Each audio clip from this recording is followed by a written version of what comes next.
পাঁচতারকা হোটেলটির room থেকে নিজের স্বামীকে অন্য নারীর সঙ্গে হাতে নাতে ধরেছে মেহেরিন। চোখে তার অজস্র পানি। অনেকদিন ধরে মেহেরিন অসুস্থ, তাই হয়তো আকাশ নিজেকে ধরে রাখতে পারেনি। পুরুষ মানুষ কতই বা সহ্য করতে পারে। অফিস থাকাকালীন কলিগ রাশেদ বলল, আপা, ভাইকে দেখলাম একটা হোটেলে একটা মেয়ের সাথে। যদিও বা ছেলেটি আমতা আমতা করছিল বলতে, তারপরও মেহেরিন বুঝে গেল ব্যাপারটা ঠিক কী হতে পারে। লোকেশন নিয়ে চলে এলো সাথে সাথে। আকাশের শার্টের কলার হাতের মুঠোয় ধরে বলল, ওকে আকাশ, এই মেয়েটাকে নিয়ে তুমি তাহলে এখন হোটেলে আসো? ছি ছি, এত নোংরা মন তোমার। আকাশ, মেহেরিন, তুমি আসলে মেহেরিন, আসলে নকলে কিছু বুঝতে চাই না। তোমরা এখানে কিসের জন্য এসেছ তা আমাকে পুরোপুরিভাবে বলো। আকাশ মাথা নিচু করে দাঁড়িয়ে আছে। মেহেরিন এবার আকাশের বুকে ধাক্কা দিয়ে বলল, এই জন্য বাচ্চা অ্যাবর্শন করাইতে চাইছিলা? তোমরা মা ছেলে যুক্তি করে এটা করছিলা? আমার টাকা দেখে আমাকে ঘরের বউ করে আমার পিঠ পিছনে অন্য নারী নিয়ে হোটেলে রঙ্গতামাশা করতে আসো, আর তোমার মা সেখানে আমাকে দিন-রাত কথা শুনিয়ে আমার টাকায় সব করে মেয়ের বাড়িতে পাঠিয়ে দেয় সব। এবার আরও চিৎকার করে বলে উঠল, খুব ভালো প্ল্যান করছো তোমরা। আকাশ অপরাধীর মতো মাথা নিচু করে রাখলেও এবার আর সহ্য করল না। আশেপাশের লোকজন চেয়ে আছে। একে তো মেয়েটাকে নিয়ে এসে একটু একান্তে সময় কাটাবে, তাতে বাধা পড়ল। এখন আবার মানুষ নাচানাচি আর হাসি তামাশা।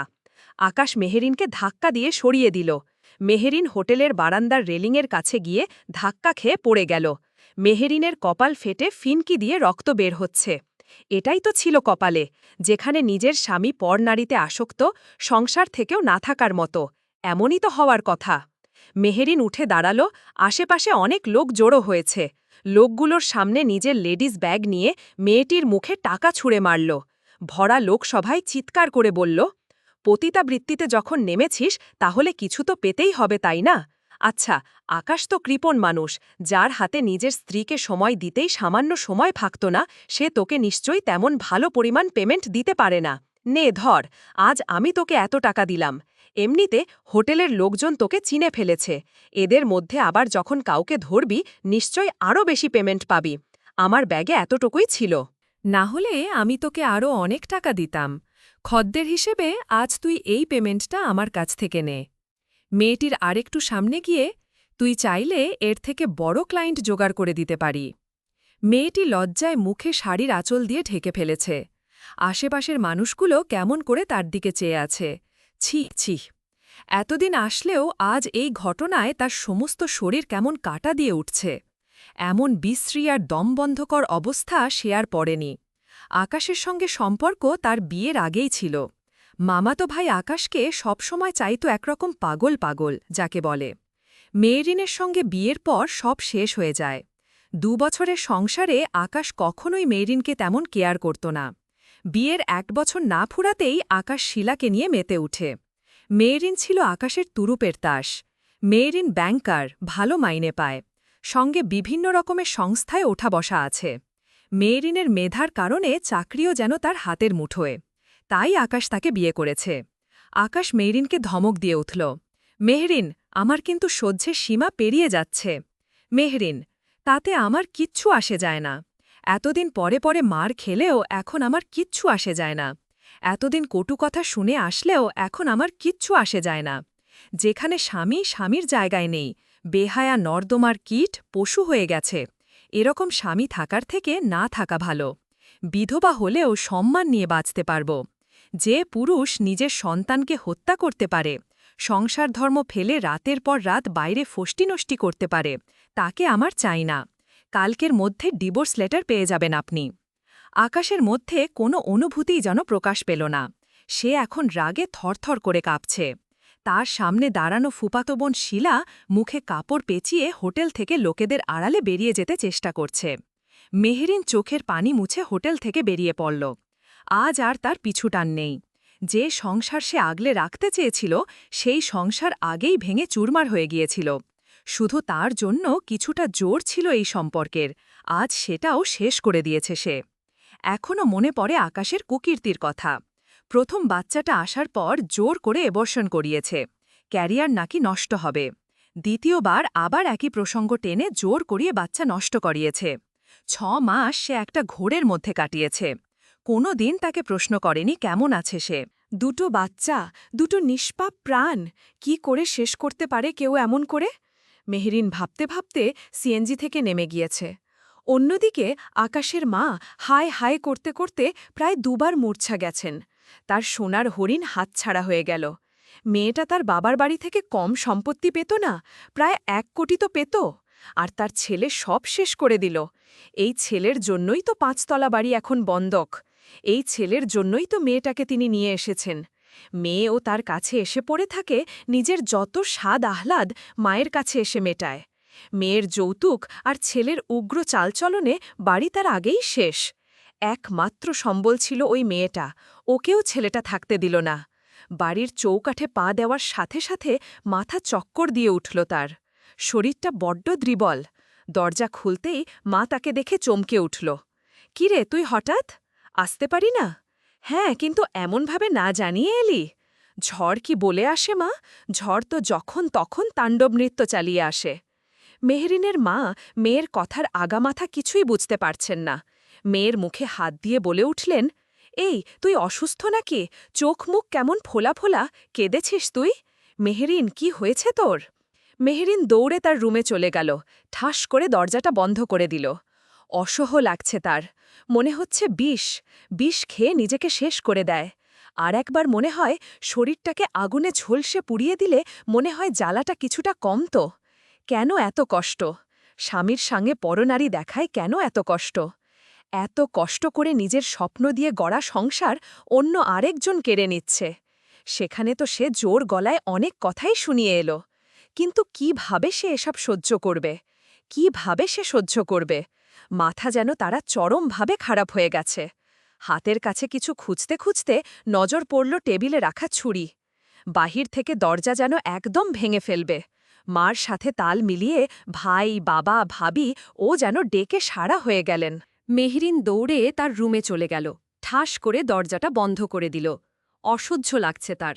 মনে হচ্ছে বিষ খেয়ে নিজেকে শেষ করে দেয়। আর একবার মনে হয় শরীরটাকে আগুনে ঝলসে পুড়িয়ে দিলে মনে হয় জ্বালাটা কিছুটা কমত। কেন এত কষ্ট? স্বামীর সঙ্গে পরনারী দেখায় কেন এত কষ্ট? এত কষ্ট করে নিজের স্বপ্ন দিয়ে গড়া সংসার অন্য আরেকজন কেড়ে নিচ্ছে। সেখানে তো সে জোর গলায় অনেক কথাই শুনিয়ে এলো, কিন্তু কিভাবে সে এসব সহ্য করবে? কিভাবে সে সহ্য করবে? মাথা যেন তার চরমভাবে খারাপ হয়ে গেছে। হাতের কাছে কিছু খুঁজতে খুঁজতে নজর পড়ল টেবিলে রাখা ছুরি। বাহির থেকে দরজা যেন একদম ভেঙে ফেলবে। মা সাথে তাল মিলিয়ে ভাই, বাবা, ভাবিও যেন ডেকে সাড়া হয়ে গেলেন। আচ্ছা, এরা এমন করছে কেন? শান্তিতে কি মরতেও দিবে না এরা? ছুরিটা হাতে নিয়ে দেখল খুব ধারালো। এই ছুরির একটা দাগ টেনে দিলে হাতের শিরা উপশিরা থেকে রক্তগুলো টকবগিয়ে পড়বে হয়তো। মেহরিন ছুরিটা নিয়ে চোখ বন্ধ করে একটা টান দিয়ে দিল। সঙ্গে সঙ্গে গল গলিয়ে তাজা রক্তগুলো বেরিয়ে পড়ল। মুখে তার অজস্র যন্ত্রণাময় হাসি, হৃদয়ে তার শত ক্ষতবিক্ষত গ্লানি। আচ্ছা, মেয়েরা বুঝি এমনি হয়? জীবনের সব কিছু সহ্য করলেও স্বামীর প্রতারণা সহ্য করা যায় না। এই যন্ত্রণা বিষের থেকেও বেশি বিষক্রিয়ায় শরীরে ছড়িয়ে পড়ে। এই যন্ত্রণার থেকেও তার কাছে এখন সন্তান হারানো কষ্টটাই বেশি। হাজার হোক, সে তো মা। দুটো শিশু যেন তাকে কাছে ডাকছে, তাকে মা বলে ডেকে তার পাশে বসে আছে। মেহরিন তার সব কষ্ট, সব স্মৃতি যেন চোখের সামনে পুনরাবৃত্তি দেখছে। স্মৃতিগুলো ওনা যেন সময় বুঝেই আসে। চোখ বেয়ে প্রচণ্ড আক্রোশে পানি পড়ে যাচ্ছে। রক্তগুলোর দিকে নজর পড়তেই শরীর শিরশির করে উঠল তার। দাঁড়ানো অবস্থায় দপ করে পড়ে গেল সে। বাহির থেকে মেহরিনের বড় ভাই চেঁচামেচি শুরু করে দিয়েছেন।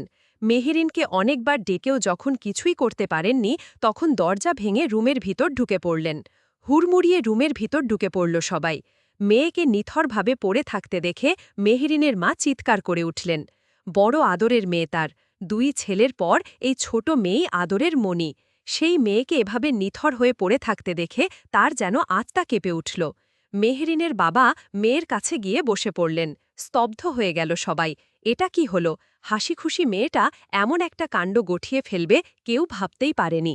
মেহরিনকে স্ট্রেচারে করে অ্যাম্বুলেন্সে ঢুকানো হচ্ছে। অজ্ঞান মেহরিনের হয়তো জানা নেই তার আশেপাশে কি হচ্ছে। কিন্তু পরিবারের সব সদস্যের তো ঠিকই মাথা খারাপ হয়ে গেছে। প্রত্যেকের চোখে পানি, সবাই যেন একটা ঘোরের মধ্যে আছে। হসপিটালে আনার পর অ্যাটেম্প টু সুসাইড কেসের জন্য ডাক্তাররা নিতে চাইলেও মেহরিনের চাচাতো ভাই ওসি তার সুপারিশের জন্য ডাক্তাররা বাধ্য হল। কেবিনে শুয়ে আছে মেহরিন, খুব শান্তিতে ঘুমিয়ে আছে। বাহিরে হট্টগোল চলছে মেহরিনকে নিয়ে, তার শ্বশুরবাড়ির একাংশ চলে এসেছে। মেহরিনের স্বামী আকাশ এখনও আসেনি। মেহরিনের শাশুড়ি কেবিনের বাইরে কেঁদে কেটে একাকার করে ফেলছেন। তিনি যে করেই হোক এই বউকে নিয়ে যাবেন। আকাশের কুকীর্তি জানলেও তিনি মেহরিনের পরিবারের সামনে বললেন তিনি কিছুই জানেন না। কেন, কি হয়েছে, সব এড়িয়ে গেছেন তিনি। মেহরিনের বাবা মা তাকে প্রশ্ন করেও কোনো উত্তর যখন পাননি, তখন বুঝলেন মেহরিনের স্বামী কিছু করেছে। মেহরিনকে হাতছাড়া করা যাবে না। মেহরিনই তার সংসার তাকে চালিয়েছে, তার কুলাঙ্গার ছেলে তো বাহিরে ঘুরে ঘুরে সব শেষ করে দিয়েছে। ছেলেকে তাই কাল রাতে ইচ্ছে মতো শাসিয়ে এসেছেন। এদিকে আকাশ পড়ে গেছে মহাচিন্তায়। একদিকে তার সম্পত্তি, আরেকদিকে শিলা। শিলাকে পেলে সম্পত্তি পাবে না, আবার সম্পত্তি পেলে শিলাকে পাবে না। মা তাকে রাতে বলে দিয়েছে সে যদি মেহরিনকে হাতছাড়া করে শিলাকে ঘরে তুলে তাহলে তার সব কিছু তার ছোট মেয়ের নামে উইল করে দিবে। এটা কোনো কালেও সে হতে দিবে না। বাধ্য হয়ে সব কিছু মাটিচাপা দিয়ে মেহরিনকে বেছে নিতে হবে তাকে। যত কিছুই হোক শিলাকে সে ছাড়বে না। মায়ের কথা ভেবে না হয় মেহরিনকে আবার ঘরে তুলবে, সুযোগ বুঝে সব হাসিল করে সময় মতো সব ছেড়ে দিবে। কিছুক্ষণ আগেই আকাশ এসেছে। আকাশের মা জোর করে পাঠিয়েছে মেহরিনের কাছে। আকাশ দাঁড়িয়ে আছে সিটের পাশে, আর মেহরিন চেয়ে আছে ছাদের দিকে। আকাশ, মেহরিন, আমি যা করেছি ভুল করেছি, আমাকে ক্ষমা করা যায় না? মেহরিন তার দিকে এবার তাকালো। আকাশ যেন এটারই অপেক্ষা করছিল। মেহরিনকে যদি একটু গলানো যায়, একটু থামানো যায়। মেহরিনের চোখে অশ্রু, অসহায়ের মতো চেয়ে আছে সে আকাশের দিকে। আকাশের মনে হল মেহরিন তাকে ক্ষমা করে দিবে। আকাশ আরেকটু পাশে বসে মেহরিনের হাত জোড়া নিজের হাতের ভাঁজে নিয়ে নিল। মেহরিন কেমন করে উঠল, নড়ে চড়ে হাত সরিয়ে দিতে চাইল। আকাশ আরও জোর করে চেপে ধরতে মেহরিন অসুস্থ শরীর নিয়ে উঠতে চাইল। উঠতে খুব কষ্ট হচ্ছে তার, শরীরটা প্রচণ্ড ম্যাজম্যাজ করছে, মাথা ঘুরে উঠছে। তবুও সবকিছু তোয়াক্কা না করে অনেক কষ্ট করে উঠে বসল। আকাশ, আরে কি করছো, অসুস্থ শরীর, এমন করো না। মেহরিন তার দিকে চেয়ে মুখ ফিরিয়ে নিল। আকাশ আবার কাছে এসে হাত ধরতে চাইলে মেহরিন কিছু খুঁজতে লাগল। খুঁজতে খুঁজতে নজর পড়ল বেডসাইড টেবিলের ওপর ব্যান্ডেজ আর ব্যান্ডেজ সিজার। কোনো কিছু না ভেবে বেডসাইড টেবিলে থাকা ব্যান্ডেজ সিজারটা হাতের কাছে পেয়ে আকালের গলায় আঘাত করতে চাইল। আকাশ সরে যেতেই আকাশের হাতে আঘাত করল। আকাশের হাত থেকে রক্ত পড়ছে। তা দেখে মেহরিন অট্টহাসিতে মেতে উঠল, চিৎকার করে বলল, আমার সন্তাকে মেরেছিস তুই, খুনি তুই, তোকে খুন করব, নইলে আমি আমার নিজেকে শেষ করব। আকাশ ডেকে উঠল সবাইকে। খুব ভয় পেয়েছে সে, হাত পা কাঁপছে তার। কেচিটা সামান্য হাতে লাগাতে যেভাবে কেটে রক্ত পড়ছে, গলায় লাগলে তো সর্বনাশ হয়ে যেত। মেহরিন গলায় ছুরি বসানোর আগেই সে হাত দিয়ে ধরে ফেলেছে। ডাক্তার এসে দেখলেন মেহরিন আকাশকে আঘাত করতে চাইছে। আকাশকে না পেরে তারপর মেহরিন নিজের শরীরে আঁচড় কাটতে লাগল। নার্সরা কেউ ধরে রাখতে পারছে না। অবশেষে ডাক্তার গিয়ে একটা ঘুমের ইঞ্জেকশন দিয়ে দিল মেহরিনকে। মেহরিন কিছুক্ষণ ধস্তাধস্তির পর নিস্তেজ হয়ে বেডে শুয়ে পড়ল। কিছুক্ষণ আগের রুদ্রময়ী মেহরিন ইঞ্জেকশনের কারণে শান্ত হয়ে গেল। মেহরিনের মা এসব দেখে কান্না করতে লাগলেন।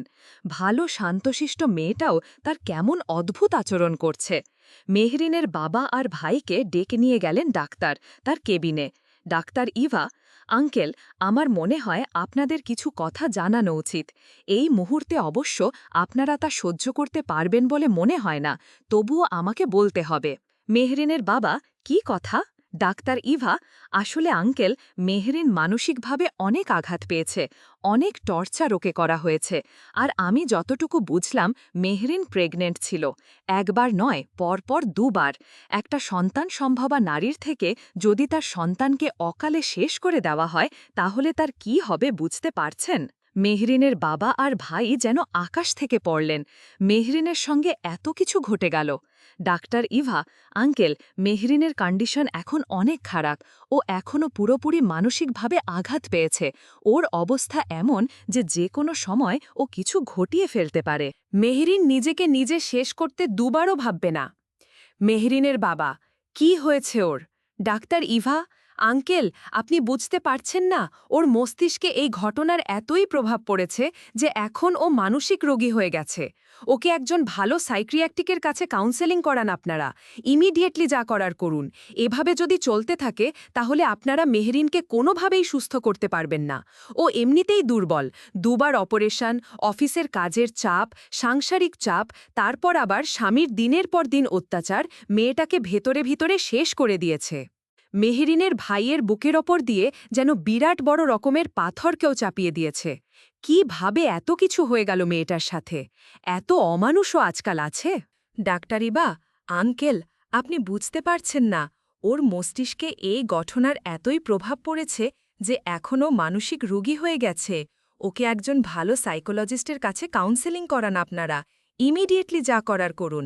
এভাবে যদি চলতে থাকে তাহলে আপনারা মেহরিনকে কোনোভাবেই সুস্থ করতে পারবেন না। ও এমনিতেই দুর্বল। দুবার অপারেশন, অফিসের কাজের চাপ, সাংসারিক চাপ, তারপর আবার স্বামীর দিনের পর দিন অত্যাচার মেয়েটাকে ভিতরে ভিতরে শেষ করে দিয়েছে। মেহরিনের ভাইয়ের বুকের ওপর দিয়ে যেন বিরাট বড় রকমের পাথরকেও চাপিয়ে দিয়েছে। কিভাবে এত কিছু হয়ে গেল মেয়েটার সাথে? এত অমানুষও আজকাল আছে। মেহরিনের বাবা স্তব্ধ। মেয়েটার বিয়ের সময় কত আশা করে দিয়েছিলেন। মেহরিন চেয়েছিল অন্তত বিসিএসটা দিয়ে ভালো কিছুতে চান্স পাওয়ার পর কোথাও কিছু করতে, তারপর বিয়ের কথা না হয় পরে ভাবলে হতো। কিন্তু এতে অনেকটা বেঁকে বসলেন তিনি। বিয়ের পর যা করার করো, মাস্টার্স তো শেষ, ভালো ব্যাংকে চাকরি করছে, তাহলে আর সমস্যা কি? বিয়ের পর না হয় পড়াশোনায় মন দিবে। সেখানেই তো তিনি চরম রকমের বোকামি করে ফেললেন। মেয়েটার স্বপ্ন ভঙ্গ করে দিলেন।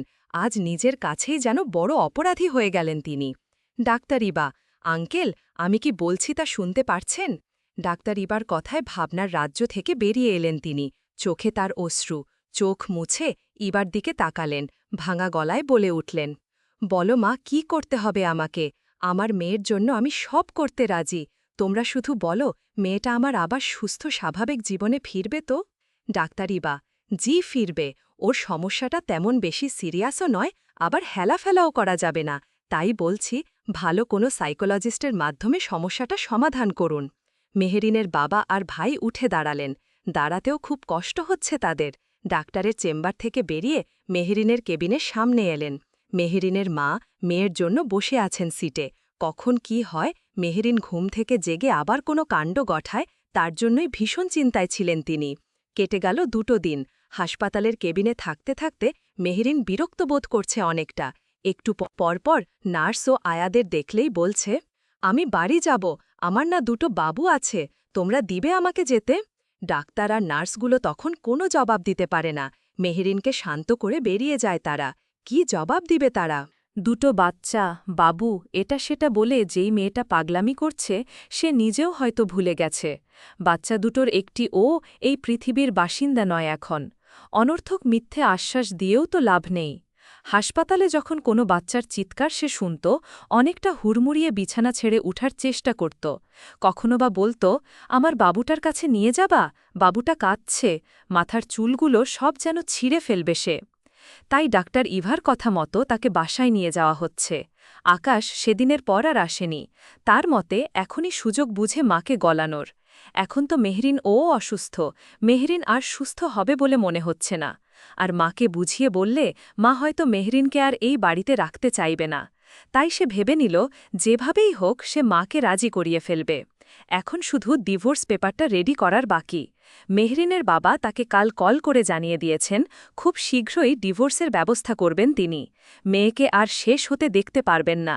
যে ভুল তিনি করেছেন সেই ভুল তিনি সংশোধন করে ফেলবেন। আকাশ এ নিয়ে কিছুই বলেনি। মেহরিনের বাবা নিজ থেকে ডিভোর্স করাবেন, এতে তার ঝামেলা কমল। মেয়ে তো পাগল, তাকে দিয়ে আর কি লাভ হবে? চুলোই যাক সব। ব্যালকনিতে দাঁড়িয়ে আছে মেহরিন। চোখ তার পাশের বিল্ডিংয়ে দাঁড়ানো একটি মেয়ে আর তার কোলে থাকা বাচ্চাটির দিকে। এক দৃষ্টিতে চেয়ে আছে সে। অনেকক্ষণ ধরে বাচ্চাটি চিৎকার করে কেঁদে চলেছে। মেহরিন ব্যালকনি থেকে বাচ্চাটিকে কোলে নিয়ে দাঁড়িয়ে থাকা মেয়েটিকে হাতের ইশারায় ডাকছে।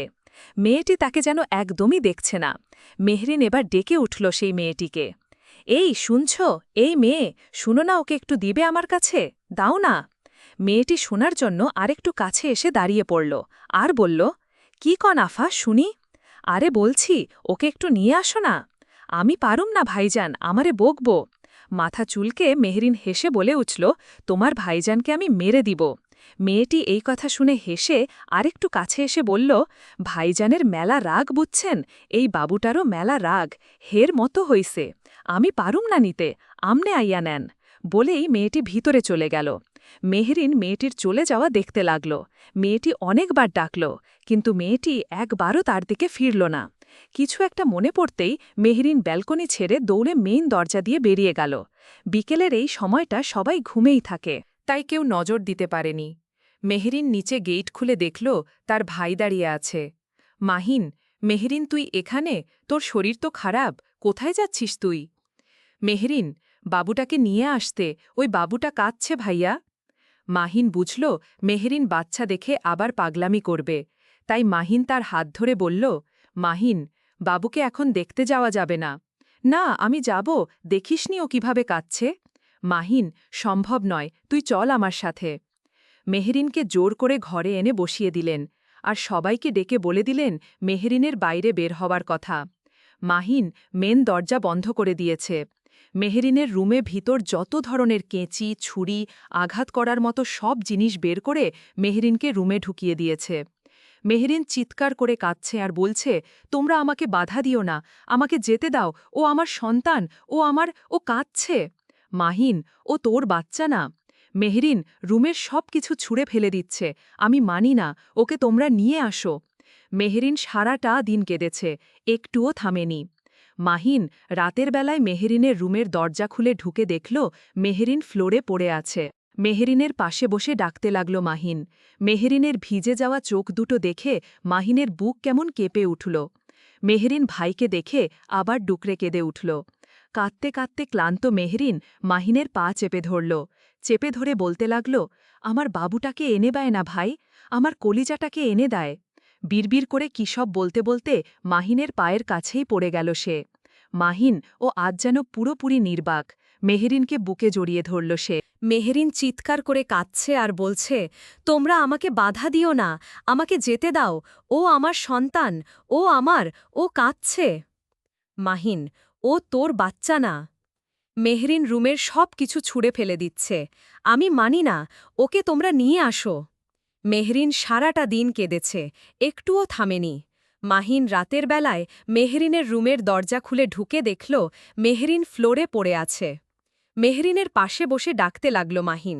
মেহরিনের ভিজে যাওয়া চোখ দুটো দেখে মাহিনের বুক কেমন কেঁপে উঠল। মেহরিন ভাইকে দেখে আবার ডুকরে কেঁদে উঠল। কাঁদতে কাঁদতে ক্লান্ত মেহরিন মাহিনের পা চেপে ধরল।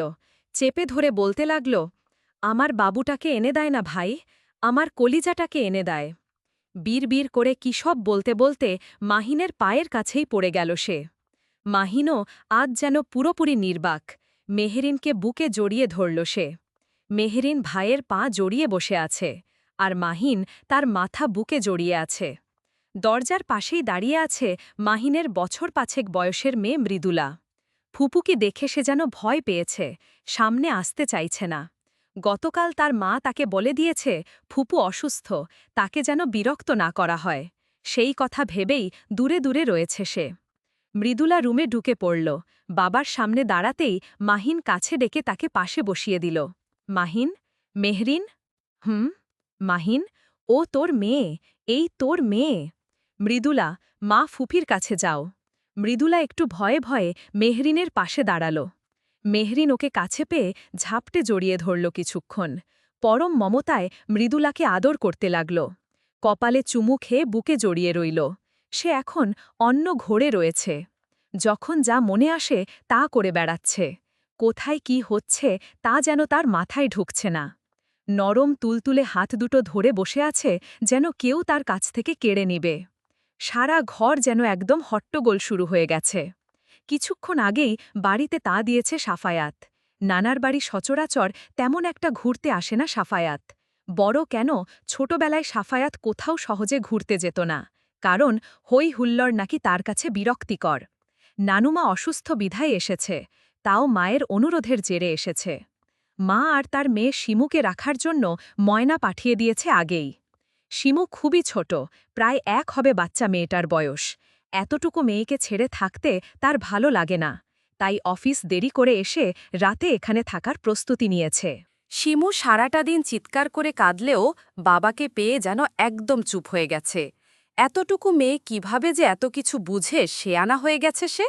সাফায়াত মেয়েকে কোলে করে নিয়ে রুমের প্রান্ত থেকে ও প্রান্তে হাঁটতে লাগল, পিঠ চাপড়াতে চাপড়াতে আর আদর দিতে দিতে মেয়েটিকে ঘুম পাড়িয়ে দিল। মাঝে মাঝে শিমুর ঘুমন্ত মুখের দিকে তাকালে তার প্রাক্তন স্ত্রীর কথা মনে পড়ে। কতটা মিল মা আর মেয়ের! হয়তো মায়ের সত্তাগুলো মেয়ে তার মধ্যে আপন করে ধারণ করেছে। ঘুমলে শিমুর মাও শিমুর মায়ের মতো 2 চোখের ওপর হাত রেখে ঘুমাত, কারণ তার চোখে আলো লাগলে নাকি ঘুম হয় না, ঘুমতে কষ্ট হয়। শিমুর কপালে আরেকটা চুমু দিয়ে সেও পাশে শুয়ে পড়ল। মেয়েকে বুকে টেনে পাড়ি দিল ঘুমের দেশে। রুমের এক কোণে পড়ে আছে মেহরিন। কারো সাথে সে কথা বলে না, চুপচাপ এক কোণে বসে থাকে। ইচ্ছে হলে 2-1টা কথা বলে, তবে তা একদমই খাপছাড়া। যা বলে বেশিরভাগই আবোল তাবোল। মৃদুলাকে পেলে তাকে ছাড়তে চায় না। এ নিয়ে কেউ কিছু বলেও না। ও তো আর কোনো ক্ষতি করছে না। ও মাতৃত্বের স্বাদটুকু মৃদুলাকে কাছে টেনে আদর করে পায়। এইটুকুতে যদি সে স্বাভাবিক জীবনে ফিরে পায়, সমস্যা কি? অফিস থেকে ফোন আসলে মেহরিনের বাবা তাদের জানিয়ে দেন মেহরিন অসুস্থ, সুস্থ হলে সে চাকরিতে জয়েন দিবে। অফিস কর্তৃপক্ষ অবশ্য এ নিয়ে কোনো মতামত দেননি, তবে বেশি দিনের ছুটিও দেয়া সম্ভব যে নয় তা তারা জানিয়ে দিয়েছেন। নিয়ম করে সময় মতো আবারও যেন কেঁদে উঠেছে শিমু। শিমুর কান্না থামাতে ময়না ছাদের ধারে এসে দাঁড়িয়েছে। মেহরিন ময়নাকে দেখে ডাক দিল। ময়না মেহরিনের সামনে এসে দাঁড়িয়ে বলল, আফা, কেমন আছেন? শরীরটা ভালো নি? খুব ভালো, ভালো আছি। তোমার বাবুটা কি বেশি কাঁদে? ফা, কান্দে বেশি, জ্বালায় বেশি। আমার কাছে দাও, দেখবে আর কাঁদবে না। ভাইজানহের মাইয়ারে কারোর কাছে দিতে মানা করছে। ময়নার কথার মধ্যেই সাফায়েতের মা ছাদে প্রবেশ করলেন।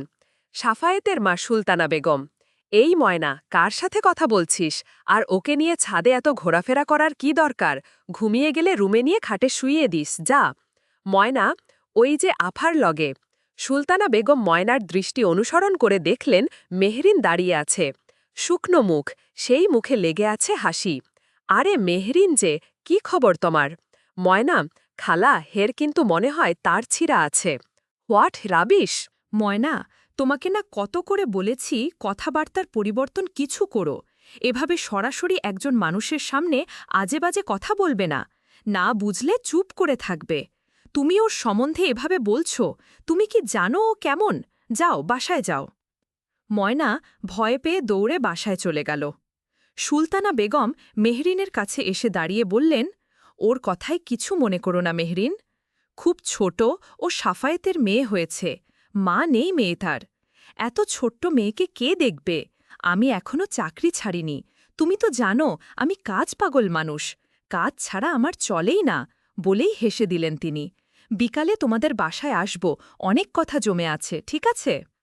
মেহরিন কি বুঝল কে জানে, মাথা নাড়িয়ে চলে গেল ভিতরে। সুলতানা বেগম নাতনিকে নিয়ে এসেছেন মেহরিনদের বাসায়।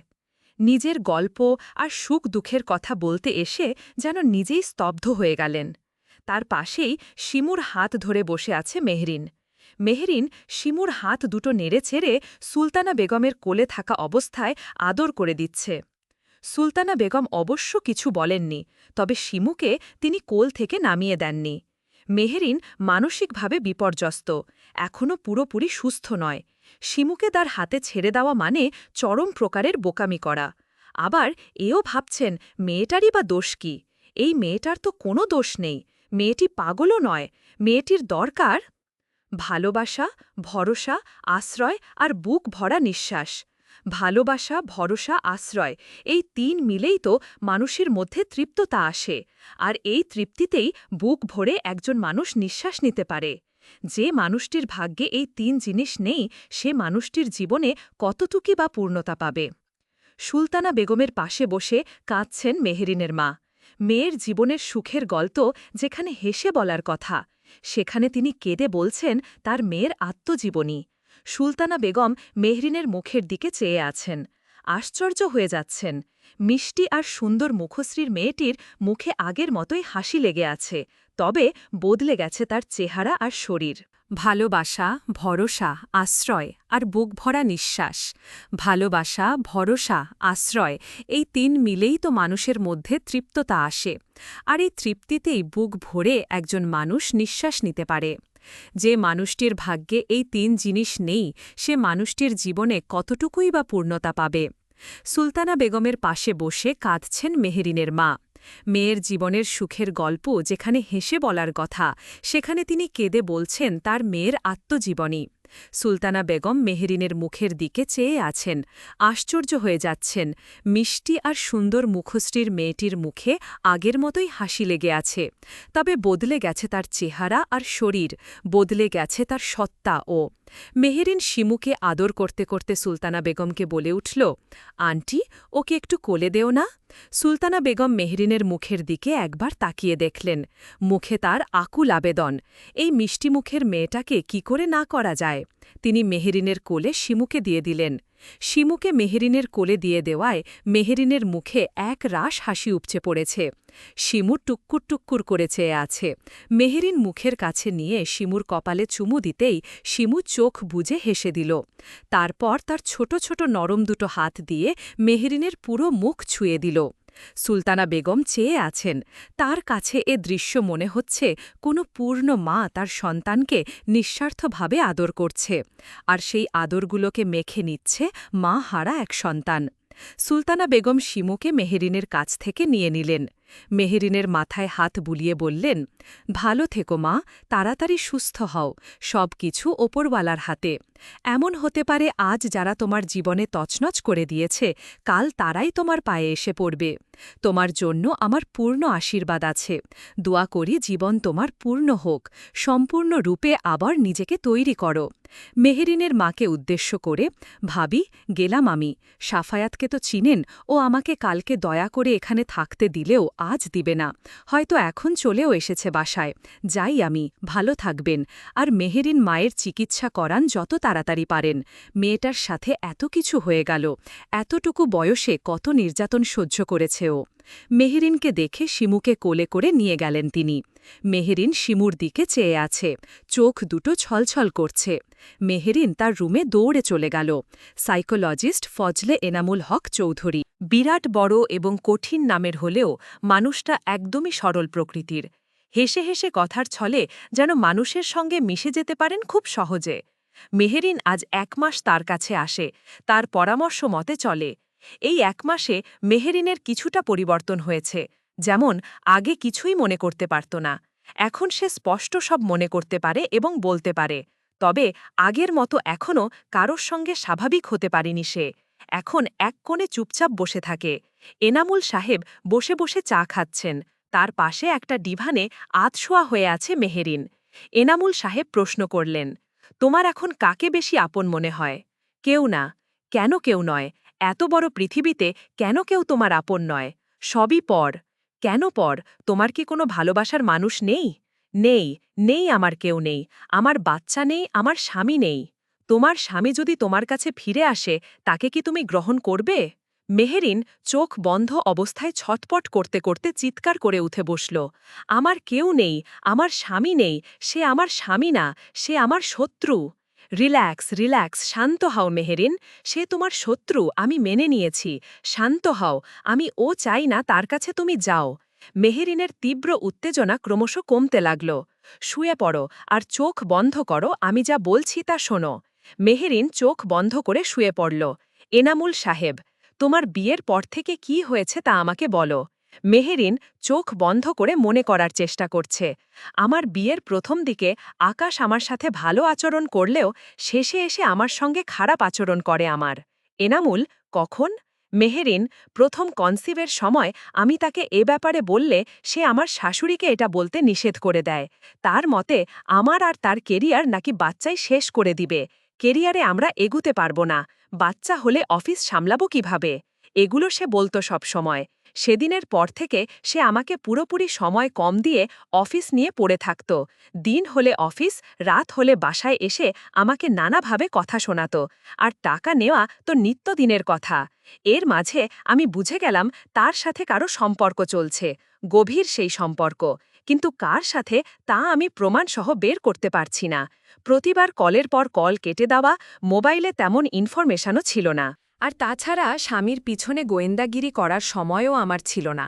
সংসার নামক বন্ধনায় যে একবার জড়ায়, সে অন্য কিছু করার সময়ই বা কোথায় পায়। তারপর আমি আবার দ্বিতীয়বারের মতো কনসিভ করি। এই সন্তানের বেলায় আমি মানসিকভাবে আরও ভেঙে পড়ি। তাকে জানালে কি বলবে সেই ভয়ে আমি বলতে চাইনি। মেহেরিন উঠা বসে পড়ল, মুখে হাত চেপে ডুকরে কেঁদে উঠে বলতে লাগল সে কিভাবে যেন এই বাচ্চার কথা জেনে গিয়েছে এবং সেই দিন আমাকে ঘুমের ইঞ্জেকশন দিয়ে হাসপাতালে নিয়ে এবর্ষণ করিয়ে আনে। আমার সব শেষ করে সে। তারপর কেটে যায় একটা মাস। আমি ভিতরে ভিতরে শেষ হলেও আশাবাদী ছিলাম আমি তাকে যে করেই হোক শাস্তি দিব। আর এর মধ্যেই আমার কলিগ সেই দিনের ঘটনার কথা আমায় বলে।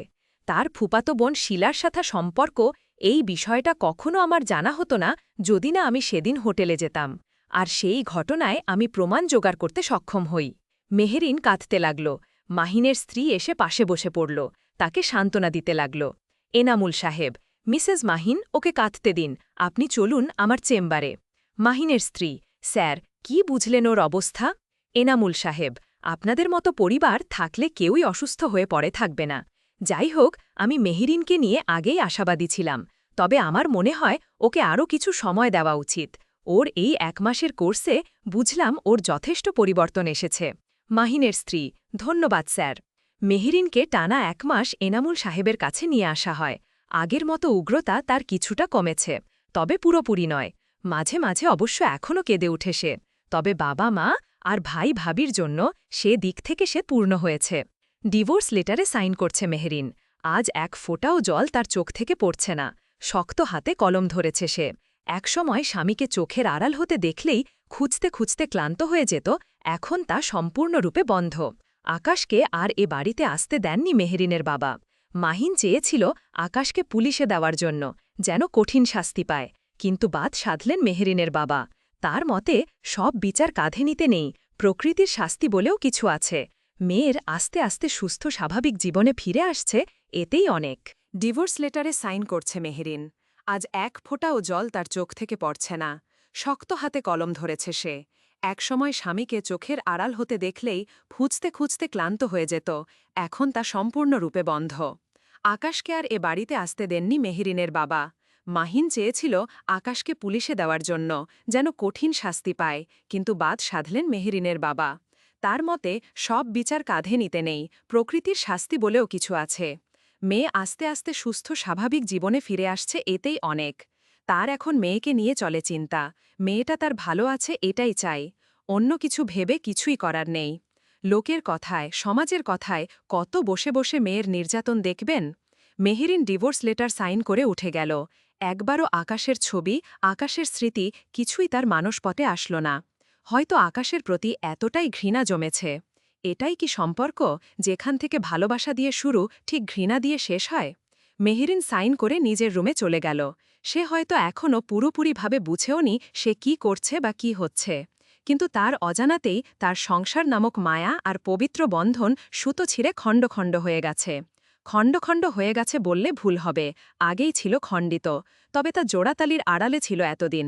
এখন সেই সুতে টান পড়ে জোড়াতালি ছুটে গেছে। হরেক রকমের মিষ্টির প্যাকেট, পান সুপারি আর কিছু ফল নিয়ে এসেছেন সুলতানা বেগম। হুট করে চলে আসবেন কেউ ভাবতেই পারেনি। দরজা খুলে সুলতানা বেগম দেখে খুশি হলেও এত কিছু দেখে মুখটা হা হয়ে গেছে মেহেরিনের মায়ের। মাথায় কিছু ঢুকছে না তার। ধ্যান ভেঙেছে সাফায়েতের নানুমার ডাকে। কি মাহিনের মা, ঢুকতে দিবা না? আরে কি বলছেন, আসুন। তাদের বসতে দিয়ে সঙ্গে সঙ্গে মাহিনের স্ত্রীকে ডেকে বলে দিলেন তাদের জন্য নাস্তা তৈরি করতে। ড্রয়িং রুমে এলেন। চাচি ভালো আছেন? আমি আসলে সময় পাই না তো, তাই দেখা করতে যেতে পারিনি। সবই বুঝি, পরিবারের একজনের কিছু হলে পুরো পরিবারের যে কি অবস্থা হয় তা আমি জানি। তা তোমার সাথে আমি এবং সুলতানা একটা গুরুত্বপূর্ণ কথা বলতে এসেছি। মেহেরিনের বাবার যদি কোনো জরুরি কাজ না থাকে তাহলে তাকে আসতে বলো।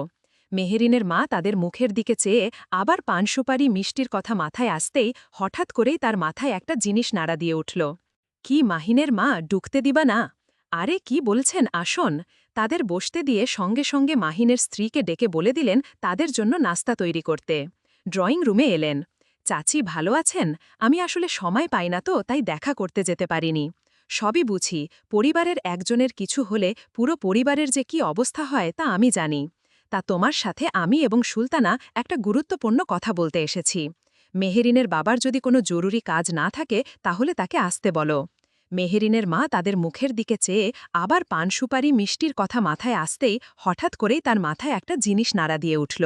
সঙ্গে সঙ্গে মাহিনের স্ত্রীকে রান্নাঘরে গিয়ে বললেন, বৌমা, মেহরিনকে তৈরি করো, ওকে সাজিয়ে দিয়ে আসো, যাও, এখন এ নিয়ে প্রশ্ন করো না। মাহিনের স্ত্রী শাশুড়ির কথা মতো মেহরিনকে সাজাতে চলে গেল। চা, মিষ্টি, ফল আর কিছু বাহারি রকমের পিঠা সাজিয়ে টি টেবিলে রেখে বসলেন তাদের সামনে। এত কিছুর আয়োজন দেখে অনেকটা অবাক হলেন সুলতানা বেগম। মেহরিনের মাও তাহলে ধরে ফেলেছেন ভেবেই মুচকি হাসলেন তিনি। স্ত্রীর কাছ থেকে জরুরি তলব শুনেই হন্তদন্ত হয়ে ছুটে এলেন মেহরিনের বাবা। চিন্তাও হচ্ছিল তার, কারণটা অবশ্য মেহরিন। ভয় হয় তার মেয়েটাকে নিয়ে। সে এখনও পুরোপুরি ঠিক না, কখন কি ঘটিয়ে ফেলে তা নিয়ে চিন্তায় পড়ে গেছেন তিনি। বাসায় এসে দেখলেন মেহমান বসে আছে। স্ত্রীর সঙ্গে কথা বলে যা বুঝলেন তাতে খুশি হলেও আবার মুখটা তার শুকিয়ে গেল। তাদের সামনে গিয়ে বসে পড়লেন। সাফায়েতের নানুমা, তোমার সঙ্গে জরুরি কথা আছে মঈন, আশা করি তুমি বুঝবে। তো যা বলতে চাইছি তা সরাসরি বলছি। তোমার মেয়ের স্বামীর সাথে নাকি সম্পর্ক ভালো যাচ্ছিল না, তাই সম্পর্ক নাকি শেষ করে ফেলেছ শুনলাম। মঈন সাহেব, জি চাচি। সাফায়েতের নানুমা, ভালো করেছ। যে সম্পর্কের মূল্য দিতে জানে না, স্ত্রী সন্তানের মূল্য দিতে জানে না, তার সাথে সব শেষ করে দেওয়াই ভালো। এখন আমার একটা প্রস্তাব ছিল, শুনবে? আগে শোনো, বুঝ, তারপর কথা রেখো। আমি জানি তোমরা আমার কথার অবাধ্য হবে না। জি চাচি। সাফায়েতের নানুমা, আমার নাতিকে তো দেখেছ? সাফায়েতকে? ওর স্ত্রীর বাচ্চা জন্ম দিতে গিয়ে মারা যায়, একদম অনাকাঙ্ক্ষিতভাবেই। সুস্থ মেয়েটাকে ডাক্তাররা তাদের গাফিলতির কারণে মেরে দেয়। ওর শ্বাসকষ্ট হচ্ছিল, সিজার করার সময় খিঁচুনি বেড়ে গিয়েছিল। কেউ অক্সিজেন মাস্ক সময় মতো দিতে পারেনি বলে মেয়েটা মারা যায়। এ নিয়ে কেস চলছে। কেস চললেই বা কি, আমার নাতি আর তার মেয়ে তো আর তাদের কাছের মানুষ ফিরে পাবে না। ছেলেটা মেয়েটাকে খুব ভালোবাসত। বলেছিলাম বিয়ের ব্যাপারে ও নিষেধ করে দিয়েছিল, কখনো এ ব্যাপারে কিছু বললে ও থাকবে না।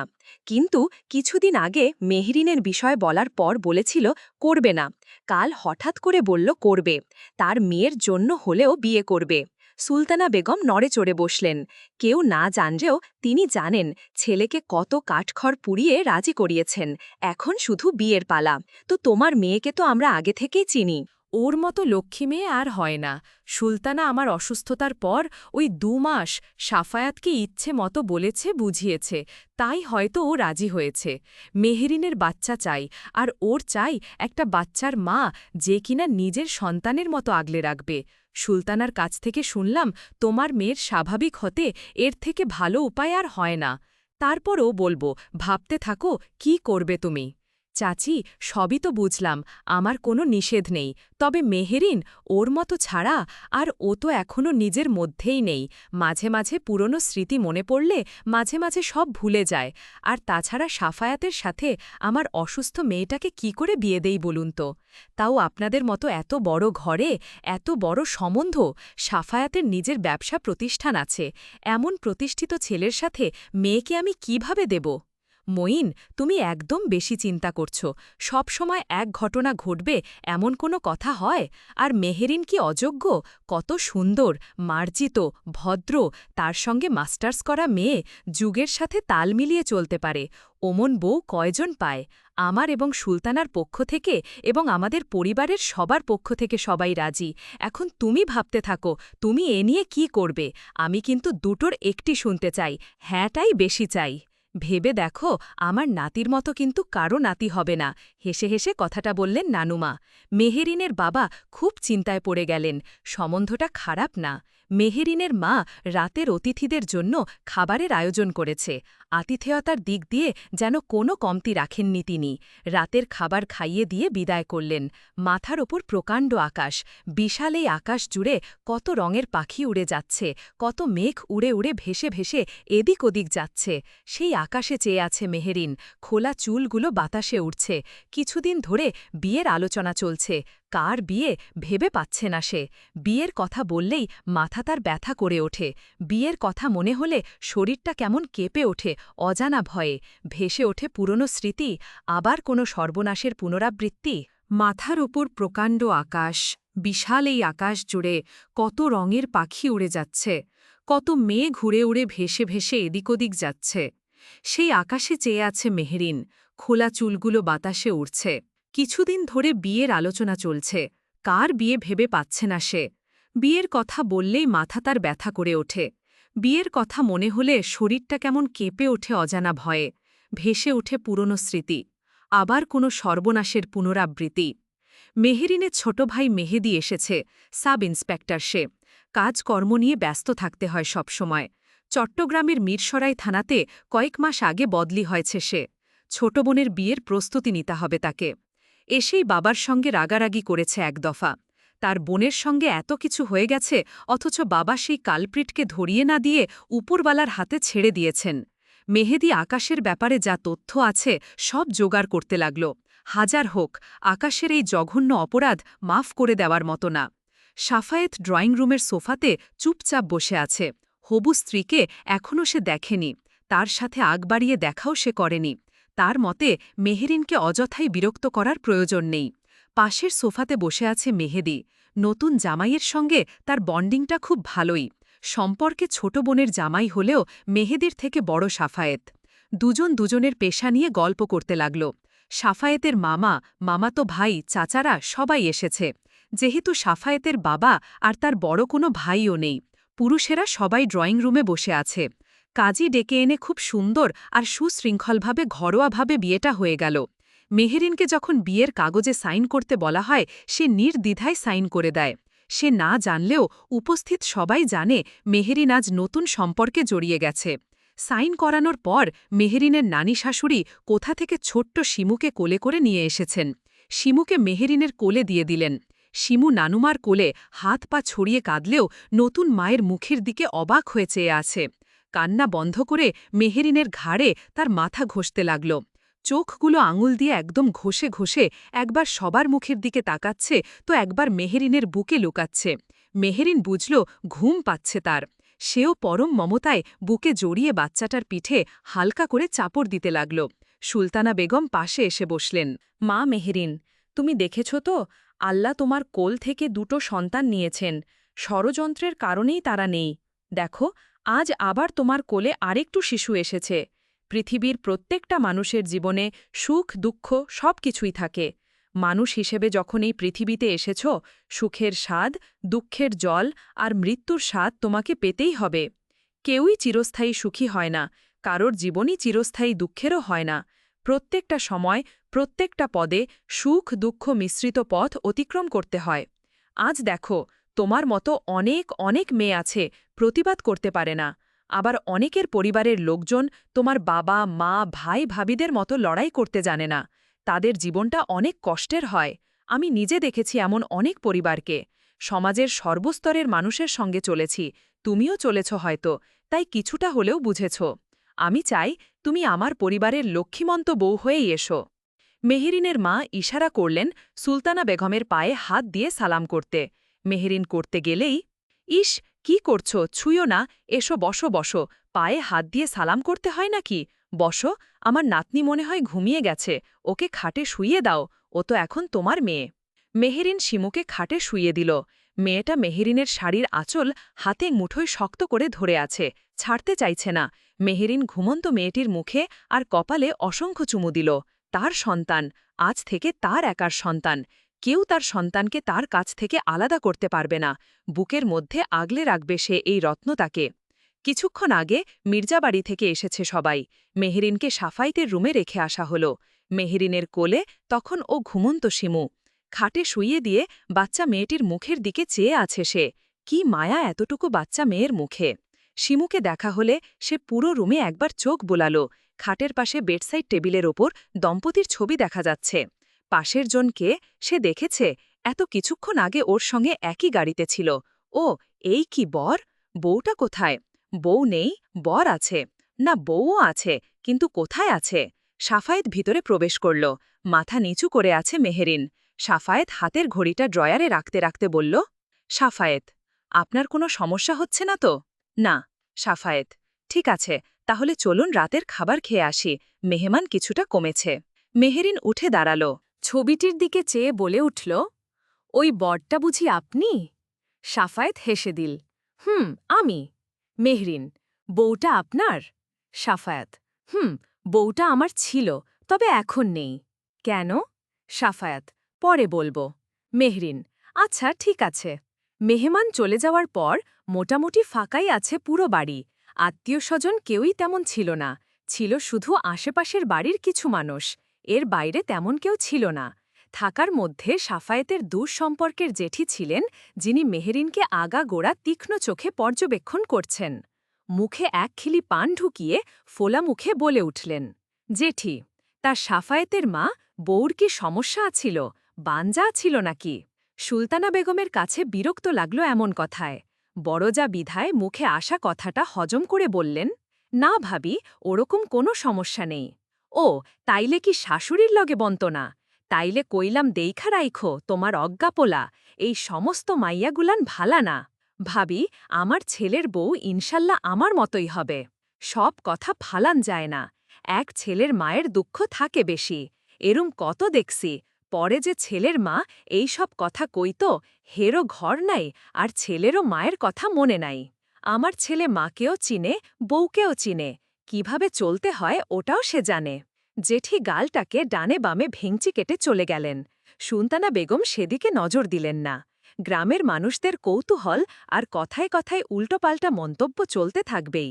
মেহেরিন বাবুর পাশে শুয়ে আছে, ঘুম আসছে না তার। কিছুক্ষণ আগেই শিমুর বাবা রুমে এসেছিল। শিমুর বাবাকে দেখে ভয় পেয়েছে সে। লোকটা শিমুকে আদর করে রুম থেকে বেরিয়ে গেছে। মেহেরিনের ভাবনার মাঝে শিমু ঘুম থেকে জেগে গিয়েছে। জেগেই কাঁদতে শুরু করল। মেয়েটার ডাইপার চেক করল, প্রস্রাব করেছে সে। মেহেরিন ডাইপার চেঞ্জ করে দিয়ে শিমুকে ঘুম পাড়াতে লাগল। আর ভাবতে লাগল, কালকের ঘটনা। একটি মহিলা তাকে অনেকবার ডেকেছিল, কিন্তু তার বাবা তাকে কেমন ধমক দিয়ে উঠেছিল। মা আর ভাবি তাকে বের হতে দেয়নি ঘর থেকে। কে সেই মহিলা? মেহেরিন বাবুর পাশে শুয়ে আছে, ঘুম আসছে না তার। কিছুক্ষণ আগেই শিমুর বাবা রুমে এসেছিল। শিমুর বাবাকে দেখে ভয় পেয়েছে সে। লোকটা শিমুকে আদর করে রুম থেকে বেরিয়ে গেছে। মেহরিনের ভাবনার মাঝে শিমু ঘুম থেকে জেগে গিয়েছে। জেগেই কাঁদতে শুরু করল। মেয়েটার ডাইপার চেক করল, প্রস্রাব করেছে সে। মেহরিন ডাইপার চেঞ্জ করে দিয়ে শিমুকে ঘুম পাড়াতে লাগল। আর ভাবতে লাগল কালকের ঘটনা। একটি মহিলা তাকে অনেকবার ডেকেছিল, কিন্তু তার বাবা তাকে কেমন ধমক দিয়ে উঠেছিল। মা আর ভাবি তাকে বের হতে দেয়নি ঘর থেকে। কে সেই মহিলা? মহিলাটি আর কেউ নয়, স্বয়ং আকাশের মা। আকাশের মা এসেছিলেন মেহরিনের সঙ্গে দেখা করতে। তার মনে হচ্ছিল তার ছেলের করা পাপ এই মেয়েটার জীবনে যেমন প্রভাব পড়েছে, ঠিক তেমনই প্রভাব পড়বে তার পরিবারে। তারই কারণ ভরে মেহরিনের সঙ্গে দেখা করতে এসেছিলেন। মেয়েটার এমন অস্বাভাবিক জীবনের কোনো না কোনো দিক থেকে তিনিও দায়ী। ছেলের সঙ্গে মিলে তিনিও কম অত্যাচার করেননি। অফিস করে যখন ক্লান্ত শরীর নিয়ে একটু জিরিয়ে নিবে, তার হতো না। হালকা একটু ঘুম দিতে গেলেই ঠেস দিয়ে বলে উঠতেন, নবাব জাতি, নবাবের বেটির মতো রুমের ভিতর ঢুকে গেলে চলবে? ঘরে যে কাজ আছে কে সামলাবে? আমাদের সময় ঘর সামলাও, বাহির সামলাও, কত কিছু করা যে লাগত। সারাদিন কাজ করে বিছানায় পিঠ লাগানোর সময়টাও পেতাম না। মেহরিন, আম্মা, আমিও তো ঘরের বাইরে যাই, ঘরে এসে কাজ করি। আকাশের মা, আবার মুখে মুখে কথা বলছ, বাবার ঘর থেকে কিছুই শেখায় নাই। আহারে, আমাদের সময় আমরা একটা কথা বলতে কত ভয় করতাম। শাশুড়ির মুখের দিকে চেয়ে থাকতেও ভয় করত, আর তুমি শাশুড়ির সঙ্গে পাল্লা দিয়ে ঝগড়া করছ। আকাশ এই তর্কাতর্কির মধ্যে এসে ঢুকে পড়ত। অতপর মেহেরিনের ওপর চলত এক অস্বাভাবিক মানসিক আর শারীরিক যন্ত্রণা। শারীরিক যন্ত্রণা যেমন তেমন, মানসিক যন্ত্রণাটাই মেয়েটার জীবন ধ্বংস করে ফেলেছে। এই পাপের শেষ করতেই এসেছিলেন তিনি। কিন্তু তার আগেই মেহেরিনের বাবা মঈন মির্জা তাকে ঘরের বাইরে থেকেই বের করে দিলেন। জানেন, সব সম্পর্ক শেষ, তারপরও মেয়েটা যদি চিনতে পেরে কিছু বলতো। কিন্তু মেহেরিন তাকে এক দণ্ডও চিনল না। ঘুম থেকে জেগে গিয়েছে শিমু। ছোট ছোট হাত পা নাড়িয়ে মেহেরিনের শরীরের সঙ্গে মিশে আছে সে, আর তার কালো চোখ জোড়া দিয়ে অবাক হয়ে চেয়ে আছে। প্রতিদিন বাবার বুকের পাশে লেপ্টে থাকত সে, সেখানে অচেনা একজনকে দেখছে। দেখতে দেখতেই চিৎকার করে কাঁদতে শুরু করল। মেহেরিন ঘুম থেকে উঠে গিয়েছে। মেয়েকে কোলে নিয়ে বলতে শুরু করল, কি হলো আমার মাটার? কেউ কি মাকে মেরেছে, বকেছে? ওহ, খিদে পেয়েছে মায়ের। ছোট্ট শিমু তার দিকে চেয়ে কাঁদতে শুরু করল। ময়না শিমুর কান্না শুনে চলে এসেছে। ময়না, ভাবি, বাবুর মনে হয় খিদা লাগছে, আমার কাছে দেন, ফিডার বানাই দিমু আমি। মেহেরিন, ভাবি। ময়না, কি যে কন্যা ভাবি, ভাবিরে ভাবি কমু না তো কি কমো, ভাইজানের বউ না আমনে, ভাইজানের লগে আমনের কাল বিয়া হইছে। মেহেরিন, আমার বিয়ে হয়েছে? কার সাথে? ময়না, ও মাগো, ভাবি ভাইরে চিনেন না? মেহেরিন মাথা দুলিয়ে না বুঝাতেই ময়না বেড সাইড টেবিল থেকে ছবিটা দেখিয়ে বলল, এইটা আমাগো ভাইজান, কি সুন্দর, লম্বা, এমন দৈত্যের লাহান বেটারে আমনের চোহে লাগে না? হায় হায় ভাবি। মেহেরিন, তাহলে বউটা কোথায়? ময়না, বউ এই বাবুডারে জন্ম দিতে গিয়া মইরা গেছে, এই জন্যই তো আমনেরে বিয়া করছে। আর বেশি কথা কইতে পারুম না ভাই, যখন তখন আইয়া পড়ব, দেন ওরে লইয়া যাই। মেহেরিনের মাথা কেমন ব্যথা করছে। শিমুকে ময়নার কোলে দিয়ে সে বসে গেল খাটে। বারবার ময়নার কথাগুলো তার মাথায় এসে আঘাত করছে, তার সঙ্গে প্রচণ্ড ভয়ও করছে। জোরস্বর হয়ে খাটের কর্নারে বসেছে সে। সাফায়েত রুমে এসে ঢুকল। কি ব্যাপার, নাস্তা করেননি? মেহেরিন তাকে দেখে গুটিসুটি মেরে এক কোণে বসে পড়ল। সাফায়েত আরেকটু কাছে এসে চেয়ার টেনে বসতেই মেহেরিন আরও জোরস্বর হয়ে বসে পড়ল। ভয় পাচ্ছেন? মেহেরিন ভীতু চোখে তার দিকে একবার নজর দিল। আপনি আমার বর? সাফায়েত হাসল। জি, আমি আপনার বর। মেহেরিন, কাল বলবেন না কেন?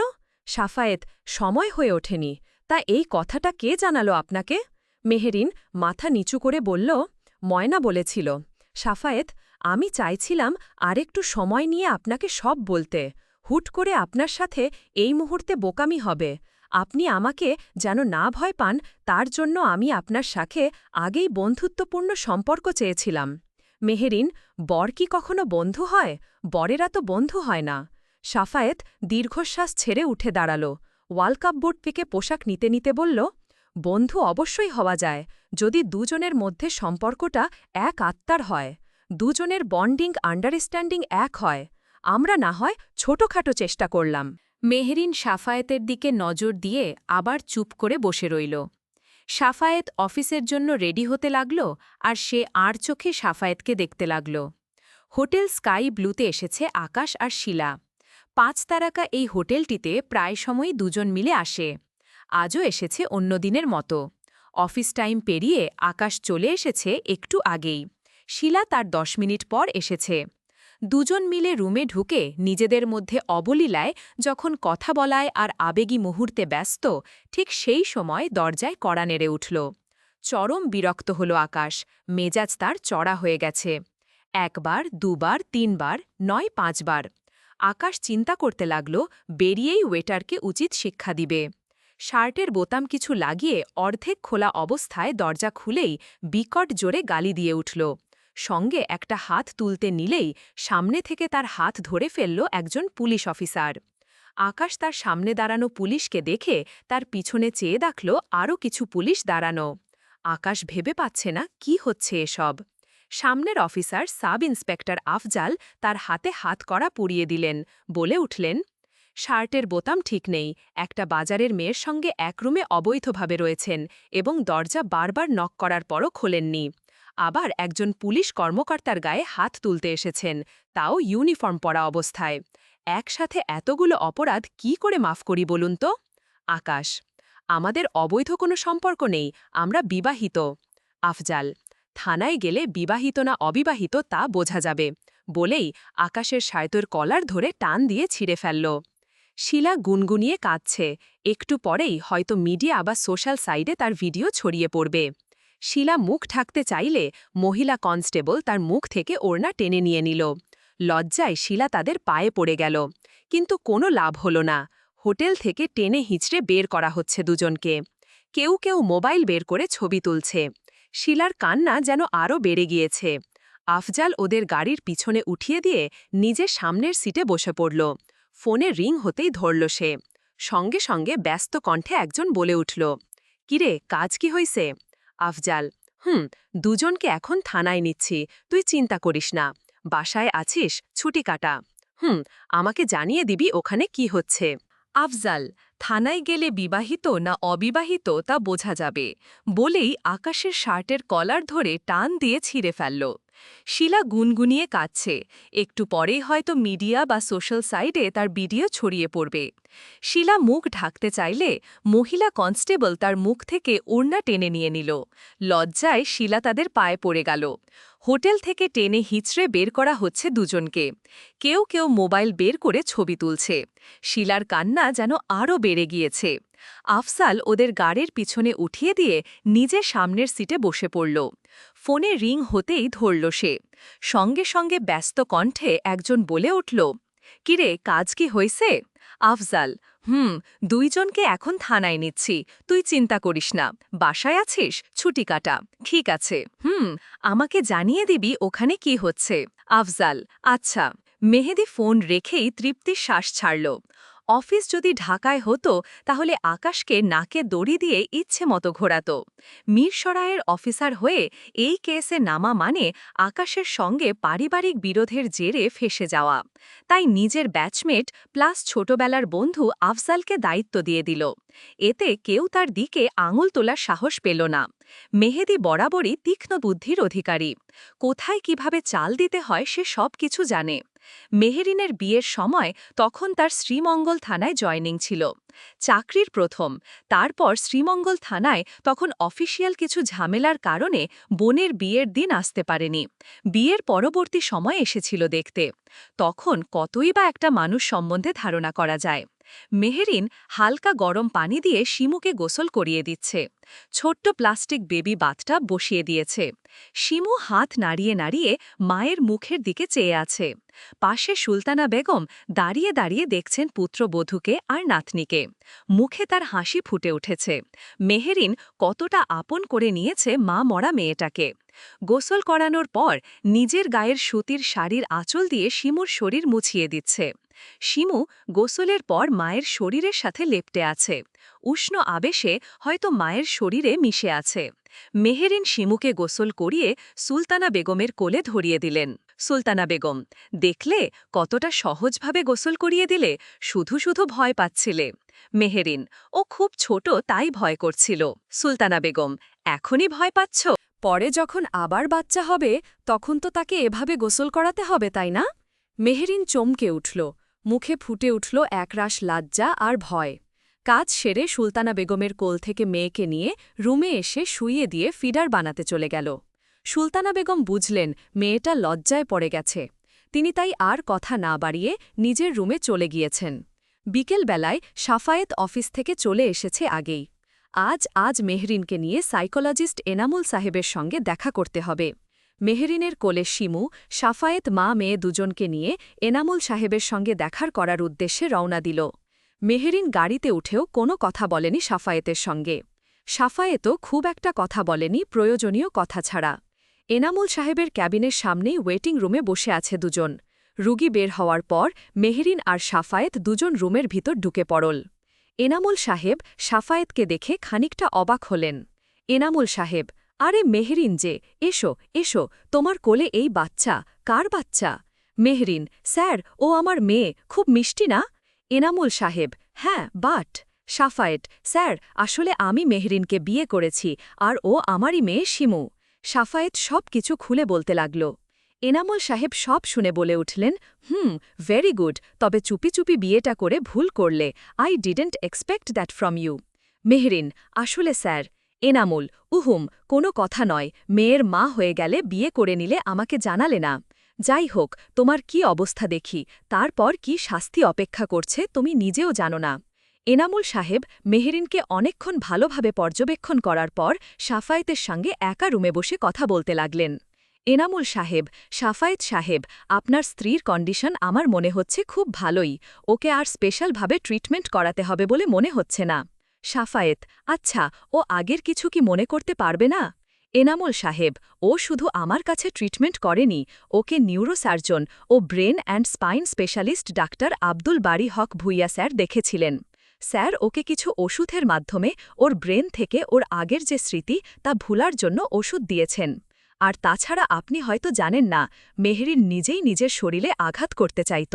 সেই অবস্থায় ওকে বাঁচাতে স্যার এই ধরনের পথ বেছে নিয়েছেন বলেই আজ আমাদের মাঝেও বেঁচে আছে। সাফায়ত, আব্দুর বাড়ি হক ভুইয়া তো অনেক বড় নিউরোসার্জন। এনামুল সাহেব, জি, তিনিও ট্রিটমেন্ট করেছিলেন, চিন্তা করবেন না, সব ঠিক হয়ে যাবে। স্যার ওকে যে ওষুধ দিয়েছেন তা সাময়িকভাবে সব ভুলিয়ে রাখবে, আর তাছাড়া ওর আগের স্মৃতির প্রভাবটা তেমন ওর মধ্যে পড়বে না। ওকে শুধু আপনারা এই মুহূর্তে ব্যস্ত রাখার চেষ্টা করুন, যাতে করে ও সব কিছু ভুলে যায়। বুঝতে পেরেছেন তো আমার কথা? জি, বুঝতে পেরেছি। তাহলে আর কি, ওকে একটু দেখে রাখবেন আর ওকে জোর করবেন না। নিজ থেকে যদি মনে রাখতে পারে বা এক দুবার বলার পর মনে পড়ে তাহলে চলবে, বারবার কিছু বলার দরকার নেই। সাফায়াত, এনামুল সাহেবের সঙ্গে কথা বলে মেহরিনকে নিয়ে বেরিয়ে এলো। ধানমন্ডির লেকের পাশে গাড়ি থামিয়ে দিল সাফায়াত। লেকের পার এসে দুজনে মিলে নেমে গেল দুজনে। লেকের পার আসার পর মেহরিন শিমুকে নিয়ে দাঁড়িয়ে পড়ল লেকের পাশে একটি গাঠের কিনারায়। সাফায়াত দূরে দাঁড়িয়ে থাকা একটা ছোট্ট মেয়ের দিকে তাকালো। মেয়েটির হাতে রজনীগন্ধা ফুলের মালা, প্রায় 5টির মতো হবে। মেয়েটির হাতে 100 টাকার দুটো নোট ধরিয়ে দিল সে। মেহরিনের সামনে এসে মালাটা দিবে কি করে ভেবে পাচ্ছে না সে। অতপর হাজার ভাবনা কাটিয়ে মেহরিনকে উদ্দেশ্য করে, এই প্রথম শিমুর জন্য বাইরে বের হইছে, তাও আপনার জন্য, এই মালাগুলো আপনার, বলেই মেহরিনের হাতে পেঁচিয়ে পরিয়ে দিল। মেহরিন, ওকে ধরুন তো একটু। কেন এত প্রশ্ন করছেন কেন, ধরুন। সাফায়াত শিমুকে কোলে নিলে। মেহরিন শিমুর গলায় আর হাতে পায়ে মালাগুলো পেঁচিয়ে পরিয়ে দিল আর বলল, দেখেছেন আমার মেয়েকে কত সুন্দর লাগছে? ও যেমন পবিত্র আর শুভ্র, ওকে ফুলের মতোই পবিত্রতা আর শুভ্রতায় ভরিয়ে দিব। মাটা আমার কত লক্ষ্মী। শিমু আহ্লাদি হয়ে তার ফুল দিয়ে মোড়ানো হাত পাগুলো নাড়িয়ে নাড়িয়ে মেহরিনের কোলে উঠতে চাইছে। মেহরিন কোলে নেওয়ার পর মেহরিনের হাতে পেঁচানো ফুলের মালা থেকে ফুল টেনে ছিঁড়ে হাতের মুঠোয় নিয়ে খেলতে লাগল। সাফায়াত, আপনারই মেয়ে, আপনি যেমন খুশি তেমন সাজিয়ে তুলুন, আমার কোনো নিষেধ নেই। মেহরিন কিছু বলল না, শিমুকে বুকে জড়িয়ে রেখে লেকের পার ঘেঁষে দুজনে মিলে হাঁটতে লাগল। লেকের স্বচ্ছ পানির দিকে একবার নজর দিয়ে মেহরিন আপন মনে শিমুর হাত ধরে আদর করে বলতে লাগল, অনেক মালা গেথেছি মোর কুঞ্জতলে, সকালবেলার অতিথিরা পরল গলে, সন্ধেবেলা কে এলো আজ নিয়ে ডালা, গাধব কি হায় ঝরা পাতায় শুকনো মালা। সাফায়েত, আপনারই মেয়ে, আপনি যেমন খুশি তেমন সাজিয়ে তুলুন, আমার কোনো নিষেধ নেই। মেহরিন কিছু বলল না, শিমুকে বুকে জড়িয়ে রেখে লেকের পার ঘেঁষে দুজনে মিলে হাঁটতে লাগল। লেকের স্বচ্ছ পানির দিকে একবার নজর দিয়ে মেহরিন আপন মনে শিমুর হাত ধরে আদর করে বলতে লাগল, অনেক মালা গেথেছি মোর কুঞ্জতলে, সকালবেলার অতিথিরা পরল গলে, সন্ধেবেলা কে এলো আজ নিয়ে ডালা, গাথব কি হায় ঝরা পাতায় শুকনো মালা। রবীন্দ্রনাথ ঠাকুর। দুজন মিলে হাঁটতে হাঁটতে সন্ধ্যা গড়িয়ে পড়ল। মেহরিন ঘুমন্ত শিমুকে কোলে নিয়ে সাফায়েতের সঙ্গে গাড়িতে উঠে পড়ল। বাড়িতে এসে মেহরিন শিমুকে খাটে শুইয়ে দিল। হাতের মুঠোয় ধরে রাখা আঁচলটা খুলে দিল। দুচোখ ভরে আসল, তার আজ যদি প্রথম সন্তানটা থাকত, সেও শিমুর মতো তার গায়ের গন্ধ মাখত, তার শরীরে মিশে থাকত, তার আদর আর স্নেহ মমতা পাওয়ার জন্য মরিয়া হয়ে থাকত। শিমুকে প্রাণ ভরে দেখে তাকে আদর করে মেহরিনের বুকটা জুড়িয়ে যায়। পেটের সন্তান না হোক, এই সন্তানই তার কাছে অমূল্য রত্ন। সাফায়েত পাশের রুম থেকে ফোনে কথা বলতে বলতে রুমে এসে দেখল মেহরিন শিমুকে খাটে শুইয়ে দিয়ে কেঁদে যাচ্ছে। সাফায়েত মেহরিনের পাশে বসে পড়ল আবার। সাফায়েত আবার কাঁদছেন? এই তো বাইরে থেকে হাসি খুশিভাবে এলেন, মেয়েকে নিয়ে কত খুশি ছিলেন, এখন বাসায় এসে আবার কেঁদে দিচ্ছেন, এটা কি ঠিক? মেহেরিন তেমন কিছু না, এমনি চোখে পানি চলে এসেছে, কাঁদছি না তো। সাফায়েত আমি বুঝি আপনার কষ্টটা, একটা সন্তান নিয়ে মেয়েদের মনে যে আলাদা অনুভূতি থাকে তা অন্যরা বুঝবে না। সন্তান হারানোর কষ্টটা একমাত্র মাই বুঝতে পারে। মেহেরিন পিছনে ফিরে আরও ডুকরে কেঁদে উঠল। কান্না চাপিয়ে লাভ হল না, এবার আরও বেশিই বেড়ে গেল। সাফায়েত পাশে থাকা টিস্যু বক্সটা এগিয়ে দিয়ে বলল, আর কাঁদবেন না, শিমু কিন্তু উঠে যাবে। সাফায়েত বলতে দেরি শিমু নড়েচড়ে উঠতে দেরি করল না। সাফায়েত মেহেরিনের দিকে তাকাতেই মেহেরিন অসহায় চোখে তাকাল। সাফায়েত তার অবস্থা দেখে হেসে দিল, বলল, এবার মেয়েকে সামলান, আমি গেলাম। মেহেরিন শিমুকে কোলে নিয়ে ব্যালকনিতে চলে গেল। এই কয়েকদিনে সে বুঝে গেছে মেয়ে তার ঘরে নয়, বাইরের দৃশ্য দেখতে পছন্দ করে। তাকে নিয়ে হাঁটলে সে শান্ত থাকে, বসতে পছন্দ করে না। মেহেরি টিভি চালিয়েছে। টিভির হেডলাইনে চলছে, হোটেল স্কাইব্লুতে চলছে দেহ ব্যবসা। নামি দামি সব লোকেরা সেখানে মদের আড্ডা আর বিভিন্ন ধরনের আসর জমাত। সেই সব শ্রেণীতে বাদ পড়েনি কোনো কিছুই। স্কাই ব্লু অনেক দিনই পুলিশের নজরে ছিল, শুধু সময়ের জন্য বের করা হচ্ছিল না। হোটেলের সবচেয়ে আলোচিত ফুটেজটিতে ছিল শিলা আর আকাশ। শিলাকে টেনে নিয়ে যাওয়া হচ্ছে, আর আকাশের হাতে হ্যান্ডক্রাফট দিয়ে রেখে নিয়ে যাওয়ার দৃশ্যটা বেশিই চলছে। মেহেরিনের বাবা মা ঘৃণায় সেখান থেকে উঠে গেলেন দেখামাত্র। ছি ছি, এমন অযোগ্য আর অপাত্রের কাছে মেয়েকে তুলে দিয়েছিলেন। মঈন সাহেবের মনে হচ্ছে সেদিন ডিভোর্সটা না করালে মেয়েটার জীবন যা ছিল তার থেকেও ধ্বংস হয়ে যেত। তার সাথে মান সম্মান যা ছিল তা রসাতলে চলে যেত। মাহিনের স্ত্রী অবাক হয়ে বলল, মেহেদি ভাই ও আকাশ না? মেহেদি, হুম, আর সঙ্গে তার গোপন প্রেমিকা শিলা। মাহিনের স্ত্রী, ছিহ ছিহ, আকাশ এত নীচ। মেহেদি, দাঁড়াও না, আরও সময় পাই, ওর সব কিছু আমি মানুষের সামনে টেনে হিচড়ে বের করব। মাহিনের স্ত্রী, এসব তুমি করেছ? মেহেদি মাথা নাড়াল। মাহিনের স্ত্রী, মেহেদি ভাই, সবই তো বুঝলাম, তবে আমার মনে হয় তোমার এগুলো নিয়ে আর না ঘাটানো উচিত। মেহেদি, কেন? আমার বোনের জীবন নিয়ে ছিনিমিনি খেলা হয়েছে, আমি ওকে এত সহজে তো ছাড়ব না। ছাড়ছিও না। মাহিনের স্ত্রী, একবার ভেবে দেখো মেহেদি ভাই, মেহেরিনের বিয়ে হয়ে গেছে। আকাশকে টানা মানে মেহেরিনকে নিয়ে টানা হেচড়া করা। আকাশকে নিয়ে বেশি টানাটানি করলে মেহেরিনকেও নিয়ে কথা উঠবে। আমি কি বলছি বুঝতে পারছ? আকাশের ব্যাপারে যখন কেস উঠবে তখন মেহেরিনকে প্রাক্তন স্ত্রী হিসেবে কাস্টডিতে নেওয়া হবে। ভালোর জন্যই বলছি, খারাপ মনে করো না প্লিজ। মেহেদি সব শুনে বুঝল তার ভাবি ভুল বলেনি। এতে মেহেরিনের ও সম্মান আছে, আর আকাশের যে দুর্গতি হয়েছে তাতে সে কোথাও কিছু করতে পারবে না। আকাশ, আমার ফোনটা দিন, আমি আমার পরিবারের সঙ্গে কথা বলবো। আফজাল, এমনভাবে কথা বলছেন যেন আমরা আপনার খাস গোলাম। আকাশ, আমি তেমন কিছু বলিনি, শুধু বলেছি ফোনটা দিতে আমার পরিবারকে জানাতে। আফজাল, থানায় কাউকে ফোন দেওয়া হয় না, আর সে যদি অপরাধী হয় তাহলে তো কথাই নেই। আকাশ রেগে গিয়ে দরজায় আঘাত করে বসল। অনেকবার রিকোয়েস্ট করার পর ফোন দেওয়া হলো, তাও 10 মিনিটের জন্য। আকাশ তার বন্ধুকে ফোন করল। নাফিস, হ্যালো, হ্যাঁ আকাশ, বল কি বলবি? আকাশ, দোস্ত, একটা বিপদে পড়ছি, আমাকে পুলিশ ধরে নিয়ে আসছে, একটু হেল্প কর। নাফিস সব শুনেও না শোনার মতো বলতে লাগল, কিরে, কথা বলিস না কেন? আকাশ, দূর বেটা, ফাজলামি করিস। ফোন কেটে দিয়ে মনে মনে বলতে লাগল, বড় বাঁচা বেঁচে গেছি, তার মানে কালকের ভিডিওটা সত্যিই ছিল। এইদিকে আকাশ আবার তার আরেক বন্ধুকে ফোন করল, সে উকিল, যদি তার সাথে এই বিষয়ে কথা বলা যায়। সেই বন্ধুকে ফোন করা হলেও সে ফোনটি আর ধরলই না। আকাশ বারবার ট্রাই করার পর ও যখন কেউ তার ফোন ধরেনি, বাধ্য হয়ে বাড়িতে ফোন করল। কিন্তু এর আগেই আফজাল তার হাত থেকে ফোনটা কেড়ে নিল। আফজাল, দুঃখিত আকাশ সাহেব, 10 মিনিটার বেশি আমি আপনাকে ফোন দিতে পারি না, যা পেয়েছেন তাই যথেষ্ট। আকাশ আফজালের কলার ধরে আফজালের নাক বরাবর ঘুষি মেরে দিল। আফজাল যেন এটার জন্য একদম প্রস্তুত ছিল না। ক্ষুব্ধ আফজাল রেগে গিয়ে বলে উঠল, ভেবেছিলাম ছেড়ে দিব, কোর্টে চালান করব না, কিন্তু এখন দেখলাম মাতাল আর অসভ্য শ্রেণীর লোকদের এভাবে ছেড়ে দেওয়া যায় না। কেসটা কোর্টে তুলতেই হবে দেখছি। আকাশ, যা পার গিয়ে কর। আফজাল কথা না বাড়িয়ে চলে গেল। মেহেদীকে ফোন করে বলতেই মেহেদী রেগে গিয়েছে, কোর্টে চালান করতে বলে দিয়েছে। শিলা সেই যে এক কোণে পড়ে রয়েছে, পড়েই আছে সেখানে, কারোর সঙ্গে তার কথা হয়নি।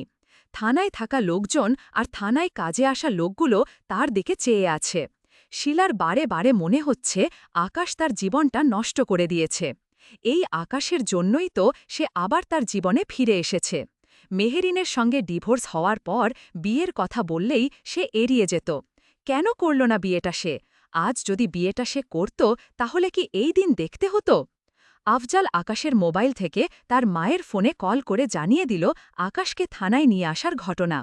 আকাশের মা সব শুনেই পুরো বাড়ি জুড়িয়ে কান্নাকাটি শুরু করেছেন। ইতিমধ্যে পুরো এলাকা জুড়ে যেন হইচই পড়ে গেছে। আকাশ হোটেলে একটা মেয়ে নিয়ে ধরা পড়েছে। এই জন্যই তো বউটা চলে গিয়েছে। অথচ আকাশের বোন আর আকাশের মা বলেছেন মেহেরিন তার ছেলেকে ছেড়ে চলে গিয়েছে। পাড়া প্রতিবেশীদের মধ্যে বলাবলি হচ্ছে, আর যাই হোক, এমন নির্লজ্জ ছেলেকে এই পাড়ায় ঢুকতে দেওয়া হবে না। আকাশের বাড়ির সামনে সবাই দাঁড়িয়ে আছে। কেন করল না বিয়েটা সে? আজ যদি বিয়েটা সে করত, তাহলে কি এই দিন দেখতে হতো? আফজাল আকাশের মোবাইল থেকে তার মায়ের ফোনে কল করে জানিয়ে দিল আকাশকে থানায় নিয়ে আসার ঘটনা। আকাশের মা সব শুনেই পুরো বাড়ি জুড়িয়ে কান্নাকাটি শুরু করেছেন। ইতিমধ্যে পুরো এলাকা জুড়ে যেন হইচই পড়ে গেছে। আকাশ হোটেলে একটা মেয়ে নিয়ে ধরা পড়েছে। এই জন্যই তো বউটা চলে গিয়েছে। অথচ আকাশের বোন আর আকাশের মা বলেছেন মেহরিন তার ছেলেকে ছেড়ে চলে গিয়েছে। পাড়া প্রতিবেশীদের মধ্যে বলাবলি হচ্ছে, আর যাই হোক, এমন নির্লজ্জ ছেলেকে এই পাড়ায় ঢুকতে দেওয়া হবে না। আকাশের বাড়ির সামনে সবাই দাঁড়িয়ে আছে। আকাশের মাকে শুনিয়ে শুনিয়ে অনেকে বলছে, এই ছেলে তার বউটাকে একদিনও শান্তি দেয় নাই। কত ভালো ছিল মেয়েটা। এখনকার দিনে এমন সংসারী আর বাইরের কাজে পটু মেয়ে পাওয়া যায়? অনেকে তো বাইরের কাজের দোহাই দিয়ে সংসারই ভুলে যায়, আর সেখানে মেয়েটা কত কিছু করেছে। আকাশের মা সব শুনছেন। তার মুখ বন্ধ করে দিয়েছে তারই আদরের সন্তান। কাকে কি বলবেন তিনি? তার কথার উপর দুটো কথা বলতে গেলে সবাই চুপ হয়ে যেত, সেখানে তার সামনে বসে এত কথা বলছে। আকাশের বোন সব শুনেই মায়ের কাছে চলে এসেছে। সেও ভাবতে পারেনি আকাশ এমন একটা জঘন্য কাজ করবে। সে জানত শিলার আর আকাশের সম্পর্কের ব্যাপারে, কিন্তু বিয়ের পর দুজন যে আবার সম্পর্কে জড়াবে তা সে ভাবতেই পারেনি। তাও আবার একটা হোটেল পর্যন্ত গড়িয়েছে। মিডিয়ায় ছড়াছড়ি হয়ে গেছে এই ঘটনা নিয়ে।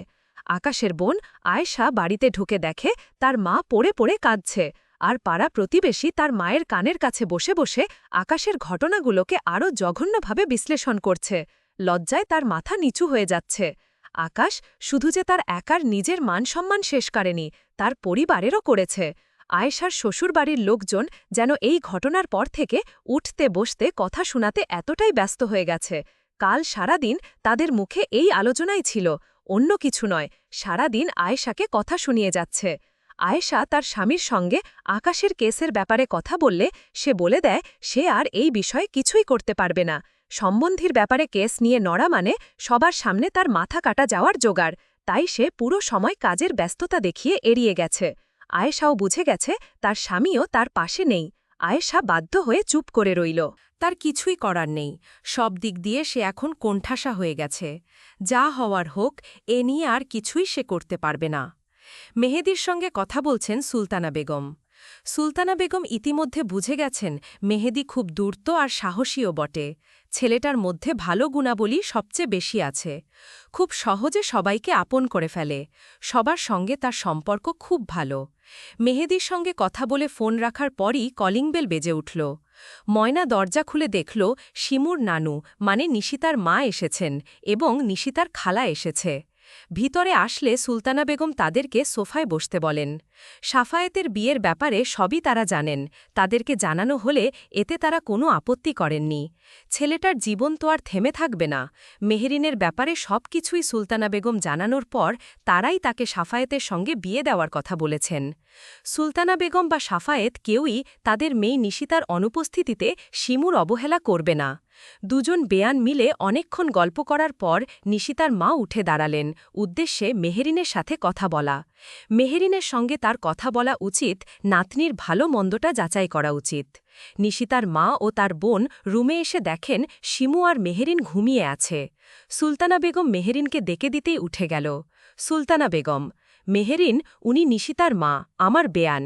মেহেরিন উঠেই তাকে সালাম করতে নিলে তিনি তাকে বাধা দিয়ে বলেন, আহা, কি করছো, থাক থাক, সালাম করতে হবে না, বসো বসো। মেহেরিন বসে পড়ল। নিশিতার মা: কেমন আছো? আমরা নাতনিটাকে খুব বেশি জ্বালাচ্ছে? মেহেরিন: না আন্টি, তেমন কিছুই নয়। নিশিতার মা: কিছুই করার নেই জ্বালালেও, মেয়েটার মা নেই, তুমি ওর মা, তুমি ওকে দেখে রাখবে। বেয়ান আমাকে সবই বলেছে তোমার ব্যাপারে, তুমি কেমন, তাও আমি এসেছি তোমার সঙ্গে কথা বলতে। দুটো মেয়ের মধ্যে নিশিতা বড় ছিল, আরও ছোট ছিল। ওদের নিয়েই আমার জগৎ ছিল। একজন তো চলেই গেল, তাই ওদের দুজনকে নিয়েই আমার জগৎ।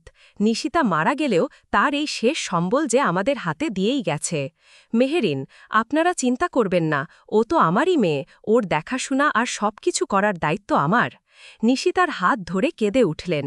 আমার আর কিছু চাই না মা, এটাই শুনতে চেয়েছিলাম আমি, তোমার মুখ থেকে দুটো কথাই শুনতে চেয়েছিলাম।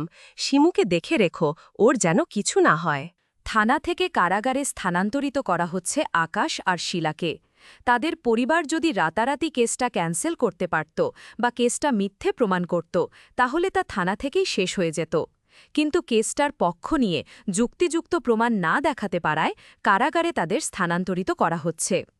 আকাশকে কেন্দ্রীয় কারাগারে আর শিলাকে গাজীপুরের কাশিমপুর কারাগারে স্থানান্তরিত করা হয়েছে।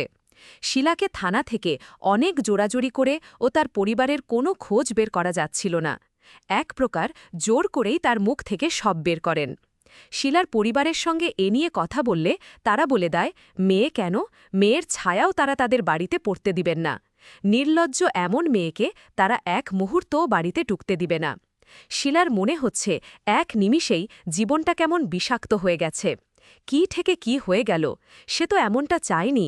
সে চেয়েছিল আকাশের সঙ্গে বাকিটা জীবন কাটাতে, আকাশকে ঘিরে তার অন্যরকম একটা জগৎ তৈরি করতে, যেখানে শুধু আকাশ আর তারই বিচরণ থাকবে, আর কারোর নয়। তাই তো সে আকাশ যেভাবেই তাকে চাইত, ঠিক সেইভাবেই আকাশের কাছে ধরা দিত। আকাশকে পাওয়ার জন্যই তো সবকিছু বিসর্জন দিল সে। এত কিছু বিসর্জন দিয়েও শেষ রক্ষা হল না। কলঙ্কের লালিমায় লাল রক্তবর্ণ ধারণ করল তার জীবনের রঙে। কেন সেদিন সেই ঘটনার পর নিজেকে শুধরাল না? কেন আবার সেই ঘটনার পুনরাবৃত্তি ঘটল? কেন সে নিজেকে সেখান থেকে সরিয়ে নিল না? মেহেরিন আর আকাশের মাঝে এসে মেহেরিনকে কাটার মতো উপড়ে ফেলতে গিয়ে নিজেই চোরাবালিতে ফেসে গিয়েছে সে। দুটো দিন সে খায়নি, কিভাবে এমন খাবার তার মুখে রুচবে?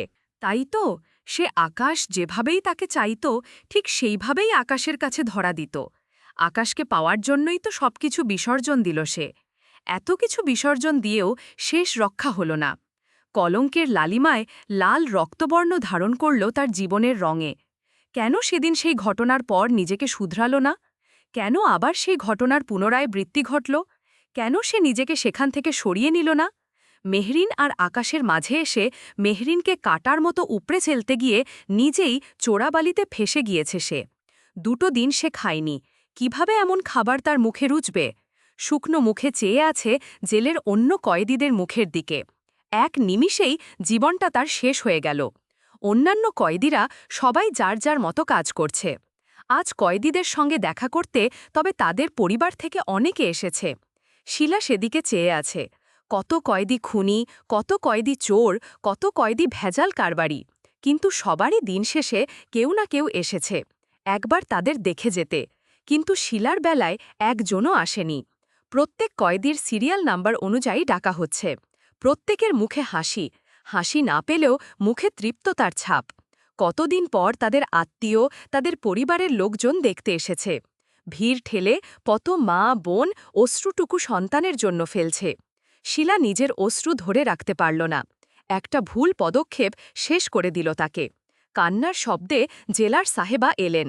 মহিলা জেলা এসেছিলেন দেখতে, সাপ্তাহিক ভিজিট থাকে।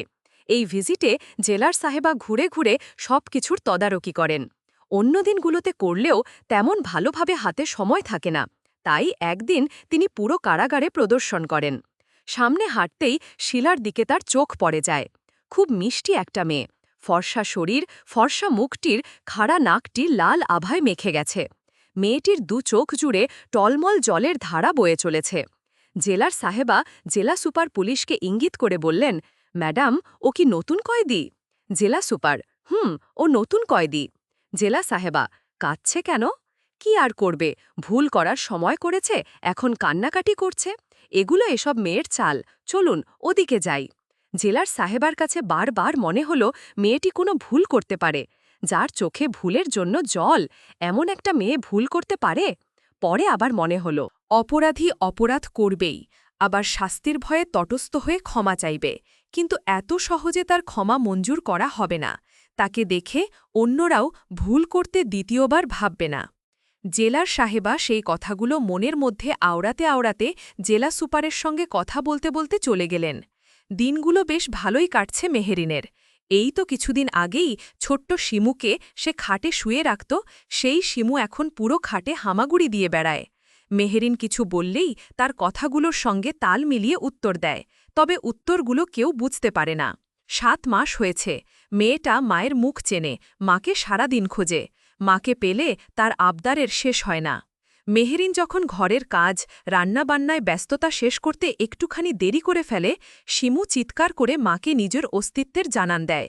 আজকাল সাফায়াত ও মেহেরিনকে স্ত্রীর সম্মানটুকু দেওয়ার চেষ্টা করছে।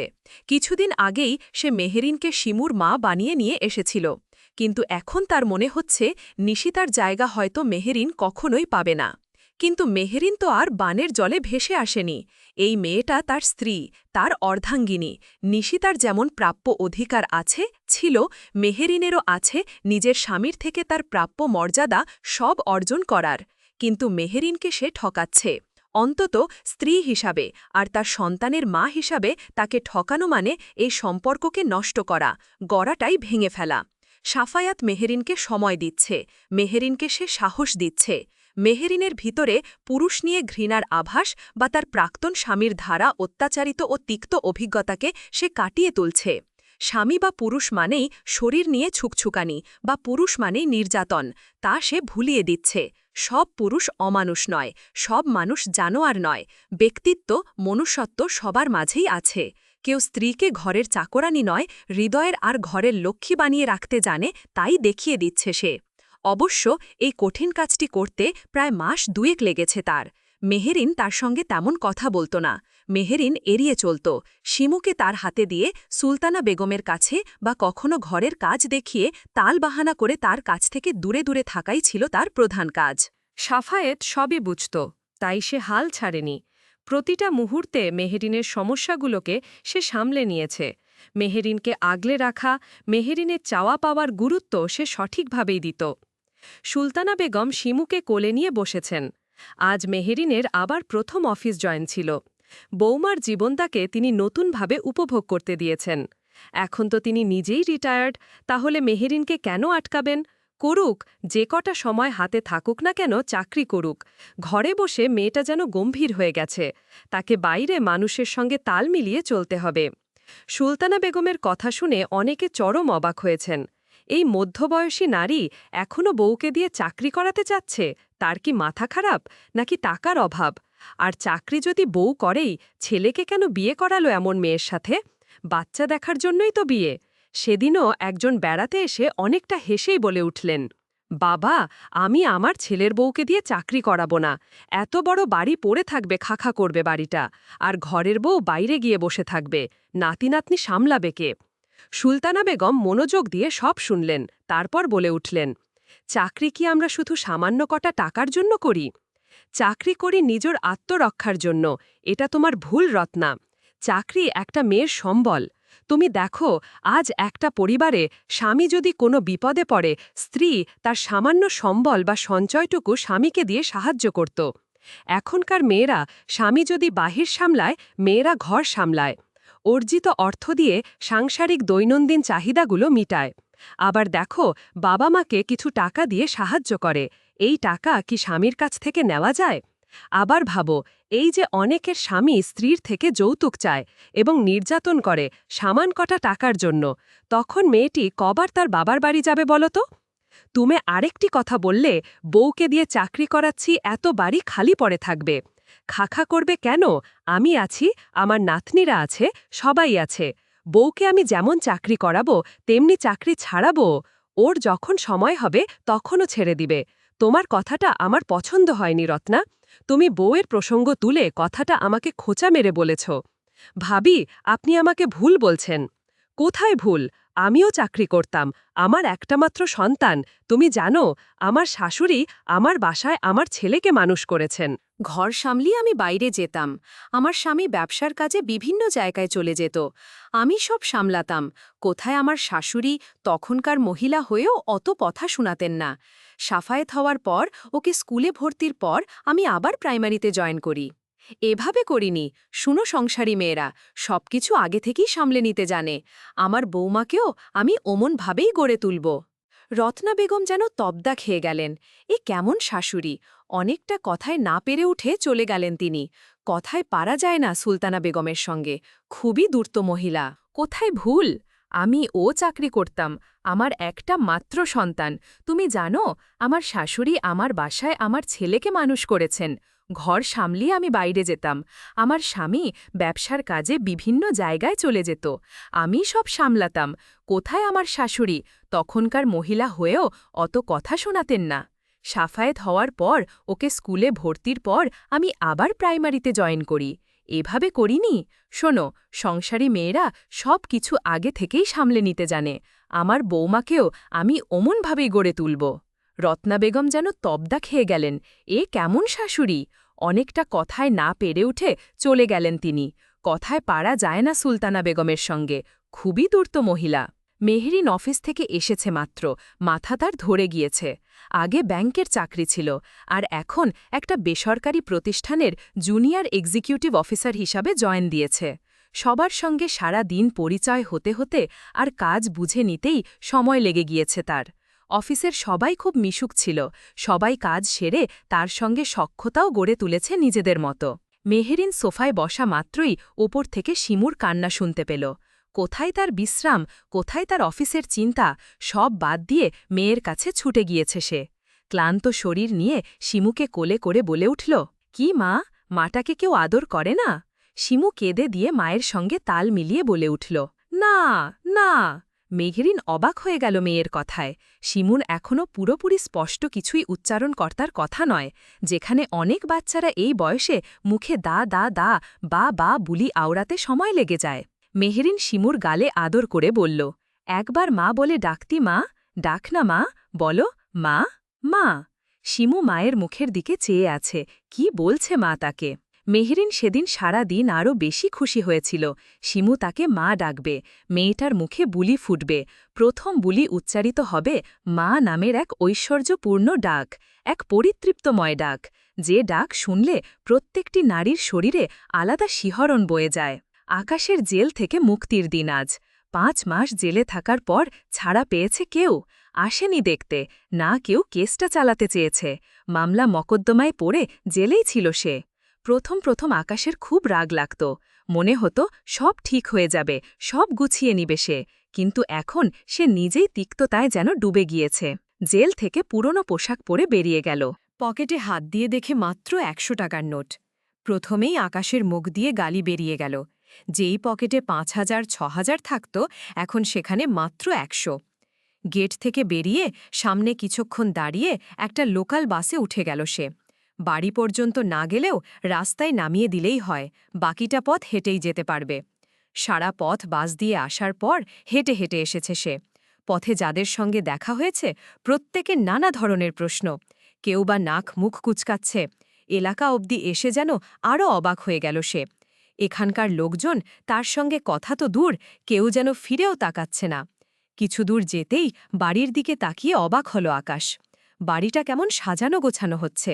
নতুন নতুন লোক সবাই বাড়ি গুছিয়ে রাখছে। আকাশ সামনে যেতেই একজন তার সামনে দাঁড়াল। আকাশ তাকে দেখে কৌতূহল নিয়ে প্রশ্ন করল, আপনারা কি নতুন ভাড়াটিয়া? নতুন ভাড়াটিয়া না, বাড়িওয়ালা। আকাশ অবাক হল, বলল, কি বলছেন? আরে ভাই, আমরা বাড়িওয়ালা। আপনারা বাড়িওয়ালা কেমন করে? আজব, এই তো 2 সপ্তাহ আগে এই পুরো জায়গা ও বিল্ডিং আমি কিনেছি। দাম একটু কম ছিল, সস্তায় পেয়েছি, কিনেছি। পুরো বাড়ির দাম ৩ কোটি উঠত প্রায়। ওখানে মাত্র ৭৩ লাখ পড়েছে। কিন্তু সবগুলো ফ্ল্যাট নাকি আগেই বিক্রি করে ফেলেছে। শুধু জায়গা আর ৩ তলার একটা ফ্ল্যাট পেয়েছি। এটা নাকি ৫ তলা ফাউন্ডেশন করা।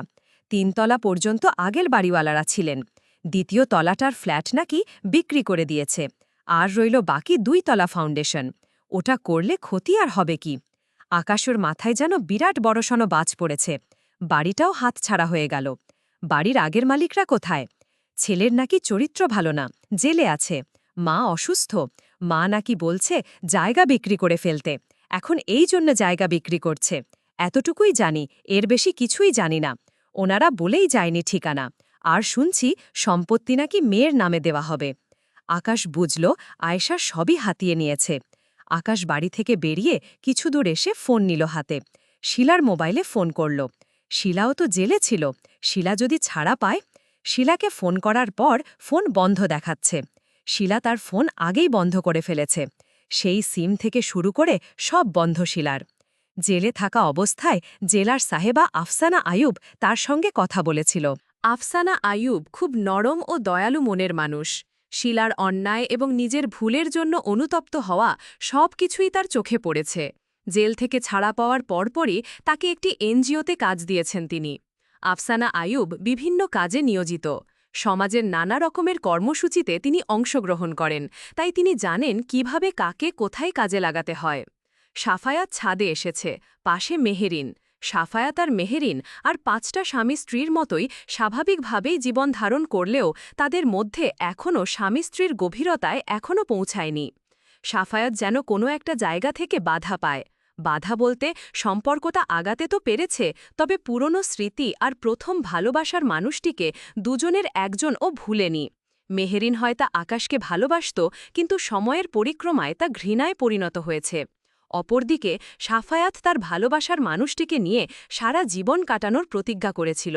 কিভাবে অন্য কাউকে সেই স্থান দেবে? দোটানায় পড়তে তার ভালো লাগে না, অস্বস্তি লাগে। মেহেরিন সবই বুঝে, লোকটি যথেষ্ট ভালো মনের মানুষ। এমন মানুষ হয়তো এত সহজে পাওয়া যায় না। কত পুরুষ বিয়ের পর সন্তান ভুলে গিয়ে নতুন স্ত্রীকে নিয়ে পড়ে থাকে। আর এই লোক দীর্ঘ ৪ মাসের সম্পর্কে একদিনও তাকে ইচ্ছাকৃতিভাবে ছুঁয়েও দেখেনি। নামাজ পড়ে স্ত্রীর জন্য কাঁদতে অনেক পুরুষদের কথা সে শুনেছে, কিন্তু তার সামনে বাস্তবে এমন পুরুষ পড়বে সে ভাবতেও পারেনি। মাঝে মাঝে মনে হয় ভাগ্য হয়তো একেই বলে যে স্ত্রীর জন্য স্বামীর ভালোবাসাময় অশ্রুসিক্ত নয়ন, সেই স্ত্রীই তো আসল ভাগ্যবতী। মেহেরিনের গভীর ভাবনা আর আশপাশের নীরবতা কাটিয়ে সাফায়াত বলল, কি ভাবছেন? কিছুই না। কিছুই না? না। আচ্ছা, আমি কি স্বামী হিসেবে ব্যর্থ?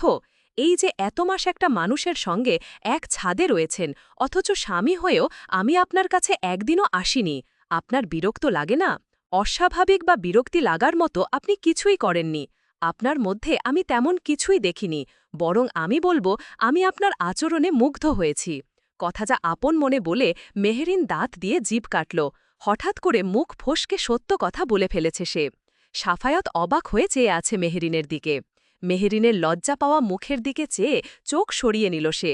তারপর বলতে লাগল, মুগ্ধ হয়েছেন না ভিতরে ভিতরে অভিমান পুষে রেখেছেন তা আমি জানি না, তবে এটুকু আশা রাখতে পারুন, স্ত্রীর মর্যাদা যেহেতু দিয়েছি, স্ত্রীর হকটাও আপনি আমার কাছ থেকে যথাযথ পাবেন।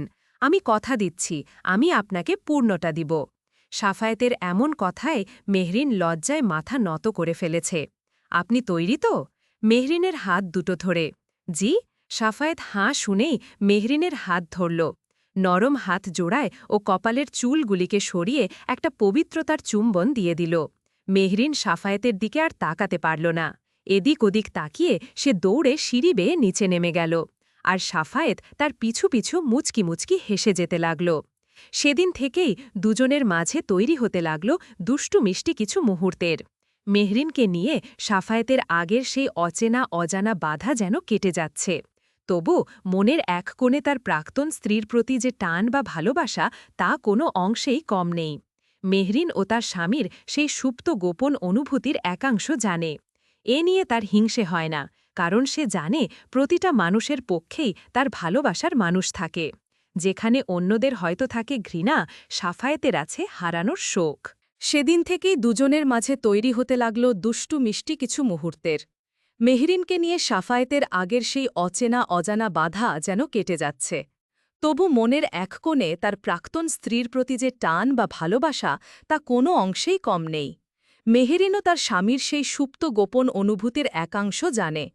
এ নিয়ে তার হিংসে হয় না, কারণ সে জানে প্রতিটা মানুষের পক্ষেই তার ভালোবাসার মানুষ থাকে। যেখানে অন্যদের হয়তো থাকে ঘৃণা, সাফায়েতের আছে হারানোর শোক। আকাশ পানিতে ঢিল ছুঁড়ে মারছে আর বিড়বিড় করে বলছে, কেউ নেই, আমার কেউ নেই। সত্যি আকাশের আজ কেউ নেই, যে আকাশের টাকার জোরে পকেটে থাকত টাকা।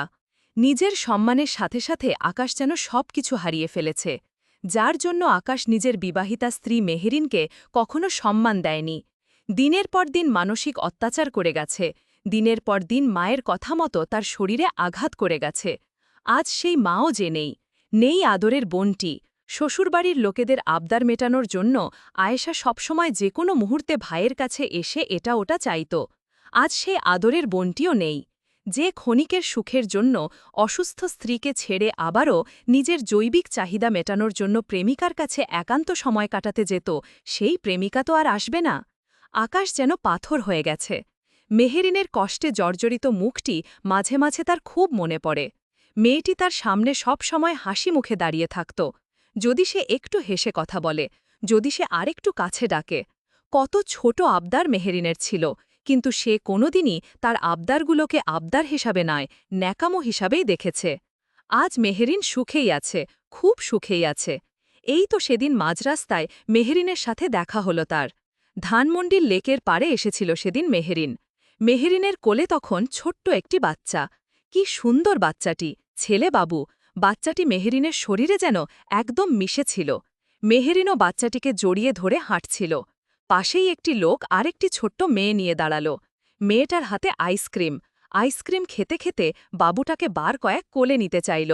মেহেরিন তার হাতে দেয়নি। আকাশ তখনই বুঝল পাশে দাঁড়ানো লোকটি মেহেরিনের স্বামী আর কোলের বাচ্চাটি মেহেরিনের বাচ্চা। আকাশ আগেই এই কথা শুনেছিল, আর আজ এইভাবে দেখা হবে তা ভাবতেই পারেনি সে। মেহেরিনও তার স্বামী বাচ্চা দুটোকে সাথে করে নিয়ে গেল। আকাশ সেদিন অসহায়ের মতো চেয়েছিল, কিছুই যে করার নেই তার। এ জীবনে পাপের খোঁড়া পূর্ণ হচ্ছে তার। মেহেরিনের বাচ্চাগুলোর মতো তারও দুটো বাচ্চা থাকত, কিন্তু আজ আর নেই। ক্লান্ত আকাশ ওই বিরাট বড় আকাশের দিকে তাকিয়ে চিৎকার করে বলল, তোর কেউ নেই, আমারও কেউ নেই, আমি একা, তুইও একা। পাশের লোকজন চেয়ে আছে আকাশের দিকে। পাগলের মতো বকছে আকাশ। আকাশও পাগল হয়ে গেছে, হবেই না কেন? যার জীবনের কোনো কিছুই ঠিক নেই, সেই মানুষ কতটুকুই বা ঠিক থাকে। মেহেরিন তার ছেলে মাহিমকে ফিডারিং করাচ্ছিল। এর মধ্যেই নিচ থেকে ব্রেকফাস্ট করে সাফায়েত রুমে এলো। মেহেরিন সাফায়েতকে দেখে তাড়াতাড়ি মাহিমকে শুইয়ে দিয়ে নিজে বসে পড়ল। বাবাকে দেখে ছেলেটা একেবারে চন্মনিয়ে উঠে পড়ল। দুধ খাওয়ানো আর হল না মেহেরিনের। এই ছেলেটা একদম বাবা পাগল। বাবা ছাড়া একদমই কিছুই বুঝতে চায় না। আগে শুনেছে ছেলেরা মায়ের ভক্ত হয়, মেয়েরা হয় বাবার, কিন্তু মেহেরিনের বেলায় তা উল্টো। মেয়ে তার মায়ের ভক্ত, ছেলে তার বাবার ভক্ত। মেহেরিন ছেলেকে সাফায়েতের কোলে দিয়ে বিছানা থেকে উঠে দাঁড়াল। ছেলে তার বাবার কোলে উঠে বাবার চুলগুলো হাত দিয়ে খেলা করতে লাগল। মেহেরিন মাহিমের গাল টেনে দিল। শিমু বাবা আর মায়ের মধ্যে গুটি গুটে পায়ে হেঁটে এসে দাঁড়িয়ে পড়ল। শিমু, আম্মু মাহিমকে আমার কোলে দেও না। সাফায়েত, তুমি কোলে নিতে পারবে না মা। শিমু, আমি পারব। সাফায়েত, না পারবে না। শিমু রেগে গিয়ে কাঁদতে শুরু করেছে। মেহেরিন শিমুকে খাটের মাঝখানে বসিয়ে দিয়ে মাহিমকে শিমুর কোলে দিয়ে দিল। সাফায়েত, ও ফেলে দিবে তো, কি করছ? দুজনই ছোট। মেহেরিন, ফেলবে না, আমি আছি না, ওদের দুজনকে দেখে রাখব। সাফায়েত আর এ বিষয়ে কিছুই বলল না। অফিসের কিছু জরুরি কাগজপত্র রিডিং টেবিল থেকে নিয়ে বেরিয়ে গেল। মেহেরিন শিমুর মাথায় হাত বুলিয়ে তার দাদির কাছে পাঠিয়ে দিল, আর মাহিমকে আবার শুইয়ে ঘুম পাড়াতে লাগল। বিয়ের ২.৫ বছর পর, অনেক সাধনার পর মেহেরিনের গর্ভে আবারও সন্তান এলো। তৃতীয়বারের মতো মা হওয়ার আনন্দ সত্যিই প্রকাশ করার মতো নয়। প্রথম সন্তানদের কথা এখনও মনে পড়ে মেহেরিনের। যতই হোক, মা তো মাই হয়। সন্তান মৃত বা জীবিত, মায়ের মনে সবসময় সে থাকে। মেহেরিনের মনেও দ্বারা সবসময় জীবন্ত। ঘুমন্ত মাহিমকে বুকে টেনে আদর করল কিছুক্ষণ। আজ আবার শিমুর জন্মদিন, কত কাজ আছে তার। সন্ধ্যায় শিমুর কিছু স্কুলের বান্ধবী আর আশেপাশের কিছু বাচ্চা এবং পরিবারের লোকদের ইনভিটেশন ছিল। তারা সবাই এসেছে আজ। মেহেরিন মেয়ের জন্মদিনের সব কিছু রেডি করে সুন্দরভাবে নিজেকে তৈরি করল। মাহিমকে সাফায়েত কোলে নিয়ে দাঁড়িয়ে পড়ল মেহেরিন আর শিমুর পাশে। শিমু কেক কেটে প্রথম পিসটা মেহেরিনের মুখে ধরিয়ে দিল। মেহেরিন ছলছল চোখে কেক খেয়ে শিমুর মুখে তুলে দিল। শিমু সাফায়েতকে এক টুকরো কেক দিয়ে মাহিমের মুখে দিয়ে দিল। মাহিমের 6 মাস চলে, তাই মেহেরিন তার মুখে অল্প একটু ঢুকিয়ে দিল। সুলতানা বেগমকে এবং মেহেরিনদের বাড়ি থেকে আসা সবাইকে শিমু খাইয়ে দিল। সাফায়েতের কোলে শিমু আর মেহেরিনের কোলে মাহিম। একটু আগেই সবাই চলে গিয়েছে। সবাইকে বিদায় করে দুজনকে ঘুম পাড়িয়েছে অনেক কষ্টে। মেহেরিন ড্রেসিং টেবিলের সামনে গিয়ে বসল, নিজের সাজগুলো উঠাতে লাগল। খোপা থেকে গোলাপ ফুল খুলতে নিলে সাফায়েত বিকট শব্দে ধমক দেয়। মেহেরিন বুকে থুথু দিয়ে বলে, এত জোরে কেউ ধমক দেয়, বাচ্চারা যদি জেগে যায়? জাগলে জাগবে, খোপা থেকে ফুল কেন খুলছ? রাত কত হয়েছে দেখেছ? ফুল খুলব না তো কি করব? তোমার জন্য সারা রাত সেজে বসে থাকব? হ্যাঁ, বসেই থাকবে। বসেই থাকবে, এমনভাবে কথা বলছে যেন। সাফায়েত মেহেরিনকে আর কথা বলতে দিল না, হাত ধরে ফেলল। বসে না থেকে এদিকে এসো বলেই মেহেরিনকে টানতে টানতে পাশের রুমে নিয়ে গেল। রুমটা খুব সুন্দর করে সাজানো। শিমুর ছোটবেলাকার ছবি, মেহেরিনের খোলা চুলে ছাদে দাঁড়িয়ে থাকা বিয়ের পরের মুহূর্তের কিছু ছবি। মেহেরিন অবাক হয়ে দেখছে সব। এগুলো কি? কেন দেখছ না? আচ্ছা, আমাদের সংসার জীবনের আজ কত বছর? 3 বছর 8 মাস। রাইট। মেহেরিন পুরো রুমে চোখ বুলিয়ে বলল, এত কিছু কেন? আমার সংসারের রানীর জন্য এতটুকু তো করতেই পারি নাকি? বলেই সাফায়েত মেহেরিনকে পিছন থেকে জড়িয়ে ধরল। মেহেরিন আবারও পুরো রুমটিকে ভালোভাবে দেখতে লাগল। মেহেরিন ভিজে যাওয়া চোখ মুছে সাফায়েতকে সামনে থেকে জড়িয়ে ধরল। বুকে মাথা রাখা অবস্থায় বলল, ধন্যবাদ। আর কি? আর কিছু না? মেহেরিন কিছুক্ষণ বোকার মতো চেয়ে থাকল। হঠাৎ কিছু মনে হতেই সাফায়েতের দিকে লজ্জা লজ্জা চাহনি দিয়ে রুম থেকে বেরুতে চাইলে সাফায়েত হাত টেনে ধরল তার। অতপর মেহেরিনকে বন্দী হতে হল ভালোবাসার মানুষটির মায়াময় হাতে।